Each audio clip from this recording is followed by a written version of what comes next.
ಆಕಾಶವಾಣಿ ಸಾಮಾಜಿಕ ಹೋರಾಟಗಾರ್ತಿ ಹಾಗೂ ದೇಶ ವಿದೇಶಗಳಲ್ಲಿ ತೃತೀಯ ಲಿಂಗಿಗಳ ಮುಖವಾಣಿಯಾಗಿ ನಿಂತಿರುವ ಡಾಕ್ಟರ್ ಅಕ್ಕೈ ಪದ್ಮಶಾಲಿ ಅವರೊಂದಿಗೆ ಸಂವಾದ. ಇವರೊಂದಿಗೆ ಪಾಲ್ಗೊಳ್ಳುತ್ತಾರೆ ಆಕಾಶವಾಣಿ ಭದ್ರಾವತಿ ಕೇಂದ್ರದ ಕಾರ್ಯಕ್ರಮ ಮುಖ್ಯಸ್ಥರಾದ ಎಸ್ಆರ್ ಭಟ್. ಕೇಳುಗರೆ, ಬಹಳಷ್ಟು ಜನರಿಗೆ ಗಂಡಾಗಿ ಹುಟ್ಟಿದ ಮೇಲೂ ತಾನು ಹೆಣ್ಣಾಗಬೇಕು ಅಂತ ಇರುತ್ತೆ. ಇನ್ನು ಕೆಲವು ಹೆಣ್ಣಾಗಿ ಹುಟ್ಟಿದವರಿಗೆ ತಾವು ಗಂಡಾಗಬೇಕು ಅಂತ ಇರುತ್ತೆ. ಆದರೆ ಸಮಾಜದಲ್ಲಿ ಇದನ್ನು ಹೇಗೆ ಸ್ವೀಕರಿಸ್ತಾರೆ ಅನ್ನುವಂತಹ ಅಳುಕು ಆತಂಕ ಇದ್ದೇ ಇರುತ್ತೆ.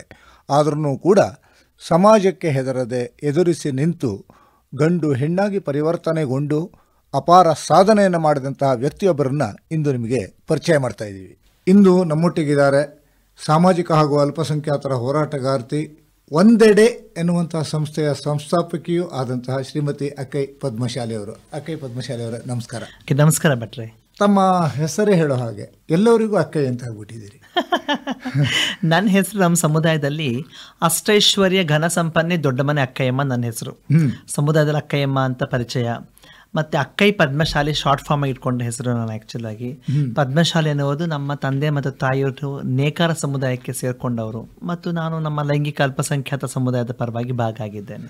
ಲೈಂಗಿಕ ಅಲ್ಪಸಂಖ್ಯಾತರ ಪರವಾಗಿ ಈಗ ಹೋರಾಟವನ್ನು ಮಾಡ್ತಾ ಇದ್ದೀರಿ. ಅದಕ್ಕಿಂತ ಹೆಚ್ಚಾಗಿ ಹೋರಾಟದಲ್ಲಿ ಯಶಸ್ವಿಯೂ ಕೂಡ ಆಗಿದ್ದೀರಿ ಪದ್ಮಶಾಲಿ ಅವರೇ. ಆದರೆ ಆರಂಭದಲ್ಲಿ ತಾವು ಗಂಡಲ್ವಾ? ಹೌದು, ನಾನು ಗಂಡಾಗಿ ಹುಟ್ಟಿದ್ದು ನಿಜ. ಗಂಡಾಗಿ ಹುಟ್ಟಿ ಹೆಣ್ಣಿನ ಭಾವನೆಯೊಂದಿಗೆ ಜೀವಿಸ್ತಾ ಇದ್ದಂತಹ ಸಂದರ್ಭದಲ್ಲಿ 6ನೇ ವಯಸ್ಸು 7ನೇ ವಯಸ್ಸಲ್ಲಿ ನಾನು ಗಂಡಲ್ಲ ನಾನು ಹೆಣ್ಣು, ನಾನು ಗಂಡಲ್ಲ ನಾನು ಹೆಣ್ಣು ಅನ್ನೋದು ಅಂತ ಒಂದು ವಿಚಾರ ಅಪ್ಪ ಅಮ್ಮನ ಮುಂದೆ ಹೇಳೋಕ್ಕೆ ಪ್ರಯತ್ನ ಪಟ್ಟರು ಕೂಡ ನಮ್ಮ ತಂದೆ ಬಿಕಾಸ್ ಮಿನಿಸ್ಟ್ರಿ ಆಫ್ ಡಿಫೆನ್ಸಲ್ಲಿ ಕೆಲಸ ಮಾಡ್ತಾಯಿದ್ರು. ತುಂಬ ಪ್ರತಿಷ್ಠೆ, ಅವರ ಘನತೆ ಬಗ್ಗೆ ತುಂಬ ಅವ್ರು ಕಾಳಜಿ ಇಟ್ಕೊಂಡಂಥ ಒಂದು ವ್ಯಕ್ತಿ. ಹಾಗಾಗಿ 8 ವಯಸ್ಸಿಂದ 16 ವಯಸ್ಸು ತನಕ ನಾನು ಯಾರಿಗೂ ನಾನು ಈ ಒಂದು ಬದಲಾವಣೆ ಆಗ್ತಾಯಿದೆ ಅನ್ನೋದನ್ನು ನಾನು ಯಾರಿಗೂ ಹೇಳಲಿಕ್ಕೆ ಸಾಧ್ಯ ಆಗದೇ ಇರುವಂಥ ಒಂದು ವಾತಾವರಣ ಫ್ಯಾಮಿಲಿಯಲ್ಲಿ ತುಂಬ ನಿರ್ಮಾಣ ಆಗಿತ್ತು. ಬಟ್ ಆದರೂ ಈ ಲಿಂಗ ಮತ್ತು ಮಾನಸಿಕ ಈ ಒಂದು ಅದು ಕಾನ್ಫ್ಲಿಕ್ಷನ್ ಅಂತ ಹೇಳ್ತೀವಿ, ಸೆಕ್ಸ್ ಆ್ಯಂಡ್ ಸೈಕಾಲಜಿ ಕಾನ್ಫ್ಲಿಕ್ಷನ್ ಅಂತ ಹೇಳ್ತೀವಿ. ಸೊ ಇಂಥ ಸಂದಿಗ್ಧ ಪರಿಸ್ಥಿತಿಯಲ್ಲಿ ನಾನು 2 ಸತಿ ನನ್ನನ್ನು ನಾನು ಸಾಯಿಸ್ಕೊಳ್ಬೇಕು ಅಂತ ಪ್ರಯತ್ನ ಪಟ್ಟವಳು. ಆದರೆ 2 ಸತಿನೂ ನಾನು ಸಾಯಲಿಲ್ಲ. ನಾನು 2ನೇ ಸತಿ ಪ್ರಯತ್ನ ಪಟ್ಟಾಗ ನಾನು ಯಾಕೆ ಸಾಯಬೇಕು, ನಾನು ಸರಿ ಇದ್ದೇನೆ, ಈ ಸಮಾಜ ಸರಿ ಇಲ್ಲ, ಈ ವ್ಯವಸ್ಥೆ ಸರಿ ಇಲ್ಲ ಅನ್ನೋದ್ರ ಬಗ್ಗೆ ಇಟ್ಕೊಂಡು 16ನೇ ವಯಸ್ಸಿಗೆ ನಾನು ನನ್ನ ತಮ್ಮನ ಗೋಪಾನ ಹೇಳಿದೆ, ನಾನು ಗಂಡಲ್ಲ ನಾನು ಹೆಣ್ಣು ಅಂತ ನೀನು ಎಕ್ಸೆಪ್ಟ್ ಮಾಡಬೇಕು. ಆವಾಗ ನನ್ನ ತಮ್ಮ ಫಸ್ಟ್ ಇಡೀ ಫ್ಯಾಮಿಲಿನಲ್ಲಿ ಎಕ್ಸೆಪ್ಟ್ ಮಾಡಿದ ಪ್ರದೀಪ್ ಅಂತ. ಪದ್ಮಶಾಲಿ ಅವರು ನಮ್ಮ ಕೇಳುಗರಿಗೋಸ್ಕರ ತಮ್ಮ ಆರಂಭದ ಜೀವನವನ್ನು ನೆನಪಿಸ್ಕೊಂಡ್ರೆ? ಇಲ್ಲ, ಖಂಡಿತ. ಬಿಕಾಸ್ ನಮ್ಮೆಲ್ಲರೂ ಕೂಡ ಒಂದು ಜೀವನ ಇದೆ, ಒಂದು ಸ್ಟೋರಿ ಇದೆ. ಮತ್ತು ಇಂಥ ಸ್ಟೋರಿಗಳನ್ನ ಶೇರ್ ಮಾಡೋದು ತುಂಬ ಕಷ್ಟ ಸಾಧ್ಯವೇ ಆದರೂ ಕೂಡ ನನ್ನ ಆತ್ಮಚರಿತ್ರೆ ಇದೆ, ಕರುಣೆಗೊಂದು ಸವಾಲು ಅಕ್ಕೈ ಅಂತ ಹೇಳಿ ಪ್ರೊಫೆಸರ್ ಡೊಮಿನಿಕ್ ಡಿ ಬರೆದಿದ್ದವು. ಆ ಪುಸ್ತಕ ಇವತ್ತು ಕರ್ನಾಟಕದ 20 ವಿಶ್ವವಿದ್ಯಾಲಯಗಳಿಗೆ ಪಠ್ಯ ನಾವು ನೋಡ್ತೇವೆ. ಏನಿದೆ ಆ ಒಂದು ಪುಸ್ತಕದಲ್ಲಿ ಅಂತಂದರೆ ನನ್ನ ಹೋರಾಟ, ನನ್ನ ಈ ಒಂದು ಸಾಮಾಜಿಕ ಬದಲಾವಣೆ ಬೇಕು, ಸಾಮಾಜಿಕ ನ್ಯಾಯ ಬೇಕು, ನಮ್ಮನ್ನು ಕೂಡ ಮನುಷ್ಯರಂತೆ ಒಪ್ಕೊಳ್ಬೇಕು, ಮತ್ತು ನಾವು ಕೂಡ ಯಾವುದಾದ್ರೂ ಕಮ್ಮಿ ಇಲ್ಲ, ನಮಗೆಲ್ಲ ಸಾಮರ್ಥ್ಯ ಇದೆ ಅನ್ನೋದನ್ನು ಆ ಸಂವಿಧಾನದ ಚೌಕಟ್ಟಿನಲ್ಲಿ ಏನೆಲ್ಲ ಕೆಲಸ ಮಾಡಲಿಕ್ಕೆ ಸಾಧ್ಯ ಆಗುತ್ತೋ ಆ ಮೂಲಕ ಇಡೀ ಸಮಾಜದ ಒಂದು ಗಮನವನ್ನು ಸೆಳೆದು ಇವತ್ತು ನಮ್ಮ ಸಮುದಾಯಕ್ಕೂ ಕೂಡ ಹಕ್ಕು ತೊಗೊಂಬರೋ ರೀತಿಯಲ್ಲಿ ಒಂದಷ್ಟು ಕೆಲಸಗಳನ್ನ ಮಾಡಿದ್ದೀನಿ. ಬಟ್ ನಾನು ಹುಟ್ಟಿದ ಗಂಡಾಗಿ ಹೌದು, ಒಂದು ಚಿಕ್ಕ ಬಡತನದ ಕುಟುಂಬದಿಂದ ನಾನು ಬಂದಿರುವಂಥವಳು. ನನ್ನ ಅಪ್ಪ ಅಮ್ಮ, ನಮ್ಮ ತಂದೆ ಮಿನಿಸ್ಟ್ರಿ ಆಫ್ ಡಿಫೆನ್ಸಲ್ಲಿ ಕೆಲಸ ಮಾಡ್ತಾಯಿದ್ರು, ಏರೋನಾಟಿಕಲ್ ಡೆವಲಪ್ಮೆಂಟ್ ಎಸ್ಟಾಬ್ಲಿಷ್ಮೆಂಟ್ ಅನ್ನುವ ಇದು ವೈಮಾನಿಕ ಸಂಸ್ಥೆನಲ್ಲಿ. ತುಂಬ ಒಂದು ಬಡತನದ ಹಿನ್ನೆಲೆ ಫ್ಯಾಮಿಲಿ. ಆ ಟೈಮಲ್ಲಿ ಊಟ ಮಾಡಲಿಕ್ಕೂ ತುಂಬ ಕಷ್ಟ ಆಗ್ತಾಯಿತ್ತು, ನೀರು ಕುಡಿಲಿಕ್ಕೆ ಕಷ್ಟ ಆಗ್ತಾಯಿತ್ತು, ಒಳ್ಳೆ ಬಟ್ಟೆ ಹಾಕ್ಲಿಕ್ಕೆ ನಮ್ಗೆ ತುಂಬ ಕಷ್ಟ ಆಗ್ತಾಯಿತ್ತು, ಆ ಜೊತೆಗೆ ಒಂದು ಒಳ್ಳೆ ಊಟ ಮಾಡಲಿಕ್ಕೆ ಕಷ್ಟ ಆಗ್ತಾಯಿತ್ತು. ನಾವು ಆ್ಯಕ್ಚುಲಾಗಿ ಇವಾಗ ನೋಡ್ತೀವಿ ಡೈಲಿ ಮಾಂಸಾಹಾರ ಅದು ಇದು ಅಂತ ಅಂದ್ಕೊಂಡು, ಬಟ್ ಆ ಟೈಮಲ್ಲಿ ತಿಂಗಳಿಗೆ 1 ಸತಿ ಮಾಂಸ, ಮತ್ತು ಅದು ಇದು ಅರ್ಧ kg ತೊಗೊಂಬಂದು ತಿನ್ನುವಂಥ ಕಾಲ. ಅಲ್ಲೇ ಅಕ್ಕಿ ತರಬೇಕು, ಅಲ್ಲೇ ಊಟ ಮಾಡಬೇಕು, ಅಲ್ಲೇ 2 ರೂಪಾಯಿ ಸಾಂಬಾರು ಪುಡಿ ತರಬೇಕು, ಅಲ್ಲೇ ಊಟ ಮಾಡಬೇಕು, ಅಲ್ಲೇ 1 ರೂಪಾಯಿ ಕಡಲೆಕಾಯಿ ಎಣ್ಣೆ ಲೈಕ್ ಲೂಸಲ್ಲಿ ಕೊಡ್ತಾಯಿದ್ರು, ಆ ಎಣ್ಣೆಗಳನ್ನ ತರಬೇಕಾಗಿತ್ತು. 4 ಆಣೆ ಕೊತ್ತಂಬರಿ, 8 ಆಣೆ ಕೊತ್ತಂಬರಿ, ಇಂಥ ಜೀವನ ಮಾಡ್ಕೊಂಬಂದಾಗ ಇವತ್ತಿನ ಕಾಲಕ್ಕೆ ಹೋಲಿಸಿದಾಗ ಅದಕ್ಕೆ ತುಂಬ ಜನ ಬೆಲೆನೇ ಕೊಡಲ್ಲ, ವ್ಯಾಲ್ಯೂನೇ ಕೊಡಲ್ಲ. ಅದು ನನಗೆ ಆ ಒಂದು ಸಮಯದಿಂದ ಬಂದಂಥವಳು ಇವತ್ತು ನಾನು ಈ ಮಟ್ಟದಲ್ಲಿ ಕೂತ್ಕೊಂಡು ಮಾತುಕತೆ ಆಡ್ತಾಯಿದ್ದೀನಿ ಅಂತಂದರೆ ಇವತ್ತು ನನಗೆ ವ್ಯಾಲ್ಯೂ ಗೊತ್ತಿದೆ. 4 ಆಣೆ ವ್ಯಾಲ್ಯೂ ಅಂದರೆ ಏನು ಅಂತ, 8 ಆಣೆ ವ್ಯಾಲ್ಯೂ ಗೊತ್ತು, 1 ರೂಪಾಯಿ ವ್ಯಾಲ್ಯೂ ಗೊತ್ತು. ತುಂಬ ಜನಕ್ಕೆ ಅದು ಗೊತ್ತಿಲ್ಲ. ಇವತ್ತು ಲಕ್ಷಗಟ್ಟಲೆ ಕೋಟಿಗಟ್ಟಲೆ ಜನ ಮಾತಾಡ್ತಾ ಇರ್ತಾರೆ. ಸೊ ಇಂಥ ಒಂದು ಪರಿಸ್ಥಿತಿಯಲ್ಲಿ ಬೆಳ್ಕೊಂಡು ಬಂದಂಥವಳು ನಾನು. ಮನೆಗೆ ದೀಪ ಇರಲಿಲ್ಲ, ಅಂದರೆ ಈ ಥರ ಲೈಟ್ ಇರಲಿಲ್ಲ, ಬುಡ್ಡಿ ದೀಪ ಅಂತ ಬರ್ತಾಯಿತ್ತು. ಆ ಬುಡ್ಡಿ ದೀಪ ಇಟ್ಕೊಂಡು ನಾವು ಓದ್ತಾ ಇದ್ವಿ. ಇದ್ವಿ, ಬರಿತಾ ಇದ್ವಿ, ಕುಡಿಯೋಕ್ಕೆ ನೀರು ಸಮೇತ ಇರ್ತಾ ಇರಲಿಲ್ಲ. ಮತ್ತು ಎಷ್ಟೋ ಟೈಮಲ್ಲಿ ಬೀದಿ ದೀಪದ ಇದು ಕಂಬದ ಕೆಳಗೆ ಬರುವ ಆ ಬೆಳಕಲ್ಲಿ ಓದ್ತಾ ಇದ್ವಿ. ಸೊ ಇಂಥ ಒಂದು ಪರಿಸ್ಥಿತಿಗಳು. ಮತ್ತು ಇದು ವರ್ಷಕ್ಕೆ ಒಂದೇ ಜೊತೆ ನಮಗೆ ಇದು ಹೊಸ ಬಟ್ಟೆನ ಅಪ್ಪ ಕೊಡಿಸ್ತಾ ಇದ್ದಿದ್ದು, ಅದು ಯುಗಾದಿ ಹಬ್ಬಕ್ಕೆ ಕೊಡಿಸ್ತಾ ಇದ್ದಿಲ್ಲ ಅಂತಂದರೆ ಗೌರಿ ಗಣೇಶ ಹಬ್ಬಕ್ಕೆ ಕೊಡಿಸ್ತಾ ಇದ್ದಂಥದ್ದು. ಸೊ ಇಂಥ ಪರಿಸ್ಥಿತಿಗಳು ತುಂಬ ಜನಕ್ಕೆ ನಮ್ಮೆಲ್ರಿಗೂ ಆಗಿರ್ತದೆ. ನಾವೆಲ್ಲರೂ ಬರ್ತದಿಂದ ಬಂದಿರುವಂಥವ್ರು. ಐ ಥಿಂಕ್ ಇವತ್ತು ಸ್ವಲ್ಪ ಪಾಸ್ಟ್ ಲೈಫ್ ಸ್ವಲ್ಪ ಇದು ಚೆನ್ನಾಗಿ ಹೋಗ್ತಾ ಇದ್ದಾರೆ. ಬಟ್ ಆದ್ರೆ ನಾವೆಲ್ಲದಕ್ಕೂ ಒಂದು ಹಿನ್ನೆಲೆ ಇದೆ. ಆ ಹಿನ್ನೆಲೆಯಿಂದ ಬಂದಿರೋಂಥವ್ಳು ನಾನು. ಇವತ್ತು ಹಿಂಗಿದ್ದೀನಿ ಅಂತ ನಾವು ದರ್ಪ ಪಡೋದು ಸರಿ ಕಾಣೋದಿಲ್ಲ. ಈಗ ತಾವು ಅಮೆರಿಕದ ವೈಟ್ ಹೌಸ್ ಅನ್ನು ಕೂಡ ಭೇಟಿ ಮಾಡಿ ಬಂದಂಥವರು, ರಾಷ್ಟ್ರಪತಿಯವರನ್ನ ಭೇಟಿ ಮಾಡಿ ಬಂದಂಥವರು, ಇವೆಲ್ಲವೂ ಕೂಡ ತಮ್ಮ ಸಾಧನೆಯ ಒಂದೊಂದು ಮೆಟ್ಟಿಲನ್ನು ಏರಿ ಮೇಲಕ್ಕೆ ಹೋದಂಥವರು ಪದ್ಮಶಾಲಿ ಅವರೇ. ಇಲ್ಲಿ ನನಗೆ ಬಹಳ ಮುಖ್ಯವಾದಂಥದ್ದು ಅಂತಂದರೆ, ಈ ರೀತಿಯ ಲಿಂಗ ತಾರತಮ್ಯ ಇರುವವರನ್ನು ಸಮಾಜ ನಡೆಸ್ಕೊಳ್ಳೋದು ಇದೆಯಲ್ಲ, ಅದರಲ್ಲೂ ಕೂಡ ತಾವು ಕೂಡ ಇದನ್ನು ಅನುಭವಿಸಿ ಬಂದಂಥವರಾಗಿದ್ದರಿಂದ ನೇರವಾಗಿ ತಮಗೆ ಕೇಳ್ತಾ ಇದ್ದೀನಿ, ತಮಗೆ ಓದುವಾಗ ಬಹಳ ಕಷ್ಟ ಆಗಿರ್ಬೇಕು. ನಿಜ. ಬಟ್ ಸಾಹೇಬ್ರೆ, ಅದೇನಂತಂದರೆ ಈ ಪರಿಕಲ್ಪನೆ ಸಮಾಜದಲ್ಲಿ ಗಂಡು ಅಂದರೆ ಹೀಗೆ ಇರಬೇಕು, ಹೆಣ್ಣು ಅಂದರೆ ಹೀಗೆ ಇರಬೇಕು. ನನಗೆ ಆಗ ಪ್ಯಾಂಟ್ ಶರ್ಟ್ ಮತ್ತು ನಿಕ್ಕರ್ ಶರ್ಟ್ ಹಾಕ್ಕೊಳ್ತಾ ಇದ್ವಿ ನಾವು ಆಗ 1ನೇ ಕ್ಲಾಸ್. ನಾನು ಓದಿದ ಕೇಂಬ್ರಿಡ್ಜ್ ಇಂಗ್ಲೀಷ್ ಸ್ಕೂಲ್ ಅಂತ ಆಜಾದ್ ನಗರ ಸ್ಲಮ್ಮಲ್ಲಿ ಇದ್ದಂಥ ಶಾಲೆ ಅದು. ಆ್ಯಕ್ಚುಲಾಗಿ ಫಸ್ಟ್ ಆಫ್ ಆಲ್ ನನ್ನ ಇಡೀ ಶಾಲೆ ಅಕ್ಸೆಪ್ಟ್ ಮಾಡ್ತಾ ಇರಲಿಲ್ಲ. ನನ್ನ ವಾಯ್ಸ್ ಇರೋದು ಈ ಥರ ಇದೆ, ನನ್ನ ಭಾವನೆ ಈ ಥರ ಇದೆ, ನನ್ನ ಬಾಡಿ ಲ್ಯಾಂಗ್ವೇಜ್ ಈ ಥರ ಇದೆ. ಅದನ್ನು ಟೀಚರ್ಗೆ ಎಷ್ಟೋ ಟೈಮಲ್ಲಿ ಕನ್ವೆ ಮಾಡೋದು ಅರ್ಥ ಮಾಡ್ಕೊತಿರ್ಲಿಲ್ಲ. ಫ್ರೆಂಡ್ಸ್ಗಳು ಸೇರಿ ಇದು ಮಾಡ್ಕೊಂಡು ಅವರು ಅರ್ಥ ಮಾಡ್ಕೊ, ಇವನು ಕೋಜ, ಇವನು ಚಕ್ಕ, ಇವನು 9 ಇವನು, ಇಂಥ ಕೋಡ್ ವರ್ಡ್ಸ್ನ ಟೀಸಿಂಗ್ ಮಾಡೋದು. ಇಡೀ ಕ್ಲಾಸಲ್ಲಿ ಪ್ರಶ್ನೆ ಕೇಳಿದಾಗ ನಾನು ಉತ್ತರ ಕೊಡೋಕ್ಕೆ ನನ್ನ ದೇಶದಲ್ಲಿ ಎದ್ದು ನಿಂತ್ಕೊಂಡಾಗ ತುಂಬ ಜನಕ್ಕೆ ಅದಿಷ್ಟ ಆಗ್ತಾ ಇರಲಿಲ್ಲ. ಸೊ ಇಂಥ ಪರಿಸ್ಥಿತಿನಲ್ಲಿ ಏನು ಮಾಡಬೇಕಾಗಿತ್ತು, ತುಂಬ ಬೇಜಾರು ಕೂಡ ಆಗ್ತಾ ಇತ್ತು ನನಗೆ. ಮತ್ತು ಹಾಕೊಳ್ಳೋಕ್ಕೆ ಬಟ್ಟೆ ಇಲ್ಲದಂಥ ಸಂದರ್ಭದಲ್ಲಿ ಆ ನಿಕ್ಕರಲ್ಲಿ ಕೂರುವ ಸ್ಥಳದಲ್ಲಿ ನಮಗೆಲ್ಲ ನಿಕ್ಕರ್ ಬಟ್ಟೆ ಎಲ್ಲ ಚಿಂದಿ ಆಗಿತ್ತು. ಆ ಚಿಂದಿಯಾಗಿ ಪೀಸ್ ಆಗಿತ್ತು. ಆ ಟೈಮ್ನಲ್ಲಿ ಕಾಂಪಾಸಿಕ್ಕೆ ನನಗೆ ಕುಣಿಸೋ ಅಂಥದ್ದು, ಹಾಸ್ಯ ಮಾಡುವಂಥದ್ದು. ಎಷ್ಟೋ ಟೈಮಲ್ಲಿ ಕ್ಲಾಸ್ಗೆ ನಾವು ಇದು ಹಳಸಿದ ಅನ್ನಗಳನ್ನ ತೊಗೊಂಡು ನೀರು ಹಾಕ್ಕೊಂಡು ತೊಗೊಂಡು ಹೋಗಿದ್ದೀವಿ. ಆ ಟೈಮಲ್ಲಿ ತುಂಬ ವಾಂಗಿಬಾತು, ಪುಳಿಯೋಗರೆ ಅದೆಲ್ಲ ನಾನು ಇತ್ತೀಚೆಗೆ ತಿಂತಾ ಇರೋದವೆಲ್ಲ ಆ್ಯಕ್ಚುಲ್ ಆಗಿರೋ ಹೇಳ್ಬೇಕು ಅಂದರೆ ಒಂದು 8-10 ವರ್ಷದ. ಅದಕ್ಕೆ ಮುಂಚೆ ನಾವು ಅದ್ರ ಗಂಧನೇ ಗೊತ್ತಿರಲಿಲ್ಲ. ಸೊ ಇಂಥ ಪರಿಸ್ಥಿತಿಯಲ್ಲಿ ಟೀಚರ್ಗೆ ಹೇಳೋಕೆ ಹೋದ, ಟೀಚರ್ಗೆ ನಮ್ಮ ಸಪ್ರೇಟಾಗಿ ಸ್ಕೂಲಲ್ಲಿ ಸಪ್ರೇಟ್ ಸ್ಟೂಲು ಮತ್ತು ಚೇರ್ ಹಾಕಿ ಕುಂಡಿಸ್ತಾ ಇದ್ರು. ನಿನ್ನ ಜೊತೆ ಇದ್ರೆ ನಿನ್ನ ಫ್ರೆಂಡ್ಸನ್ನ ಎಲ್ಲರೂ ನಿನ್ನ ಥರ ಆಗಿಬಿಡ್ತಾರೆ. ಆ ಒಂದು ಮೂಢನಂಬಿಕೆ ಅವ್ರಿಗೆ ಹಂಗಿರುವಂಥದ್ದು. ಆ ಮೂಲಕ ಇವತ್ತು ಕಂಪ್ಲೀಟಾಗಿ ಇದು ಐಸೋಲೇಷನ್ ಆಗಿಬಿಟ್ವಿ ನಾವು.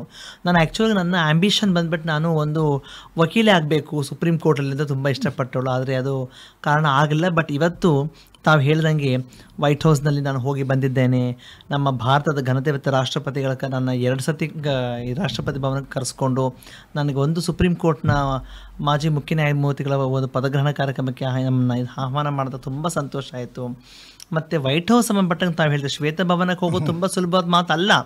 ನಾನು ಇಂಟರ್ನ್ಯಾಷನಲ್ ವಿಸಿಟರ್ ಲೀಡರ್ಶಿಪ್ ಪ್ರೋಗ್ರಾಮಲ್ಲಿ ಭಾಗ ಆಗಿದ್ದಾಗ ಅಲ್ಲಿ ಇದ್ದಂತಹ ಆ ಟೈಮ್ನಲ್ಲಿ ನಾನು ಶ್ವೇತ ಭವನಕ್ಕೆ ಹೋಗೋ ಪರಿಸ್ಥಿತಿ ನಿರ್ಮಾಣ ಆದಾಗ ಆವಾಗ ಒಂದು ಅಮೇರಿಕ ಅಧ್ಯಕ್ಷರು ಒಬಾಮಾ ಅವರಿದ್ದರು. ಬರಾಕ್ ಒಬಾಮಾ ಅವರ ಎಲ್ಲ ಸಹೋದ್ಯೋಗಿಗಳ ಜೊತೆ ಕೂತ್ಕೊಂಡು ಮಾತುಕತೆ ಆಡಿ 2 ರಾಷ್ಟ್ರಗಳ ಸಂಬಂಧ ಹೇಗಿರಬೇಕು, ಸಮುದಾಯಗಳು ಹೇಗಿರಬೇಕು ಅದರ ಬಗ್ಗೆ ಒಂದು ದ್ವಿಪಕ್ಷೀಯ ಮಾತುಕತೆಗೆ ಸಂಬಂಧಪಟ್ಟಂಗೆ ಮಾತಾಡಿ, ಸಮುದಾಯವು ಯಾಕೆ ಸಾಮಾಜಿಕ ತಾರತಮ್ಯ ನಾವು ಎದುರಿಸ್ತಾ ಇದ್ದೇವೆ, ಯಾಕೆ ಕಾನೂನು ಚೌಕಟ್ಟಲ್ಲಿ ಎಷ್ಟೊಂದು ಸಮಸ್ಯೆಗಳನ್ನ ಎದುರಿಸ್ತಾ ಇದ್ದೀವಿ, ಅದ್ರ ಬಗ್ಗೆ ಮಾತಾಡೋದಕ್ಕೆ ಒಂದು ಪೂರಕವಾದ ವಾತಾವರಣ ಆಯಿತು. ಆ್ಯಕ್ಚುಲಾಗಿ ಅಲ್ಲಿ ಅದಾಗಿದ್ದ ಬೆನ್ನಲ್ಲೇ ಅಮೇರಿಕ ಅಧ್ಯಕ್ಷರು ನಮ್ಮ ಭಾರತಕ್ಕೆ ಬಂದರು.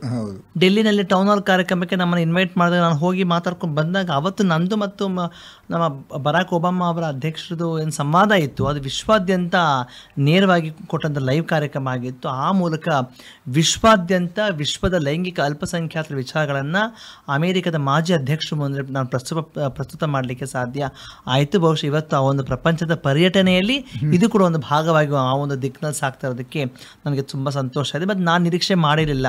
ನಾನೊಬ್ಬಳು ಭಿಕ್ಷುಕಳಾಗಿ ಮೈ ಮಾರ್ಕೊಂಡು ಜೀವನ ಮಾಡ್ತಿದ್ದ ಒಂದು ವ್ಯಕ್ತಿಯಾಗಿ ಊಟದ ಬೆಲೆ ಏನು, ಕಾಫಿ ಬೆಲೆ ಏನು, ಟೀ ಬೆಲೆ ಏನು, ಕುಡಿಯೋ ನೀರು ಬೆಲೆ ಏನು, ಮತ್ತು ಬೀದಿನಲ್ಲಿ ಇದು ಹಾಕ್ತಿದ್ದ ಊಟದ ಆ ಬೆಲೆ ಏನು, ದೇವಸ್ಥಾನದಲ್ಲಿ ಪ್ರಸಾದ ಅಂತ ಜನ ಕೊಡ್ತಿದ್ದನ್ನು ಅದನ್ನು ತೊಗೊಂಡು ತಿಂದಿರುವಂಥದ್ದೇನು, ಮಸೀದಿಗಳ ಮುಂದೆ ಕೊಟ್ಟ ಟೀ ಮತ್ತು ಬಿಸ್ಕತ್ತಿನ ಸಂಬಂಧಗಳೇನು, ಮತ್ತು ಚರ್ಚಲ್ಲಿ ಪ್ರತಿ ಭಾನುವಾರ ಬಂದಾಗ ಇಂಥ ಬಡ ಜನಗಳಿಗೆ ಅಂತ ದಾನ ಮಾಡ್ತಾ ಊಟ ಎಲ್ಲ ಅದು ತಿಂದು ನಂಗೆ ಗೊತ್ತಿದೆ ಆ ಬೆಲೆಯೆಲ್ಲ ಏನು ಅಂತ.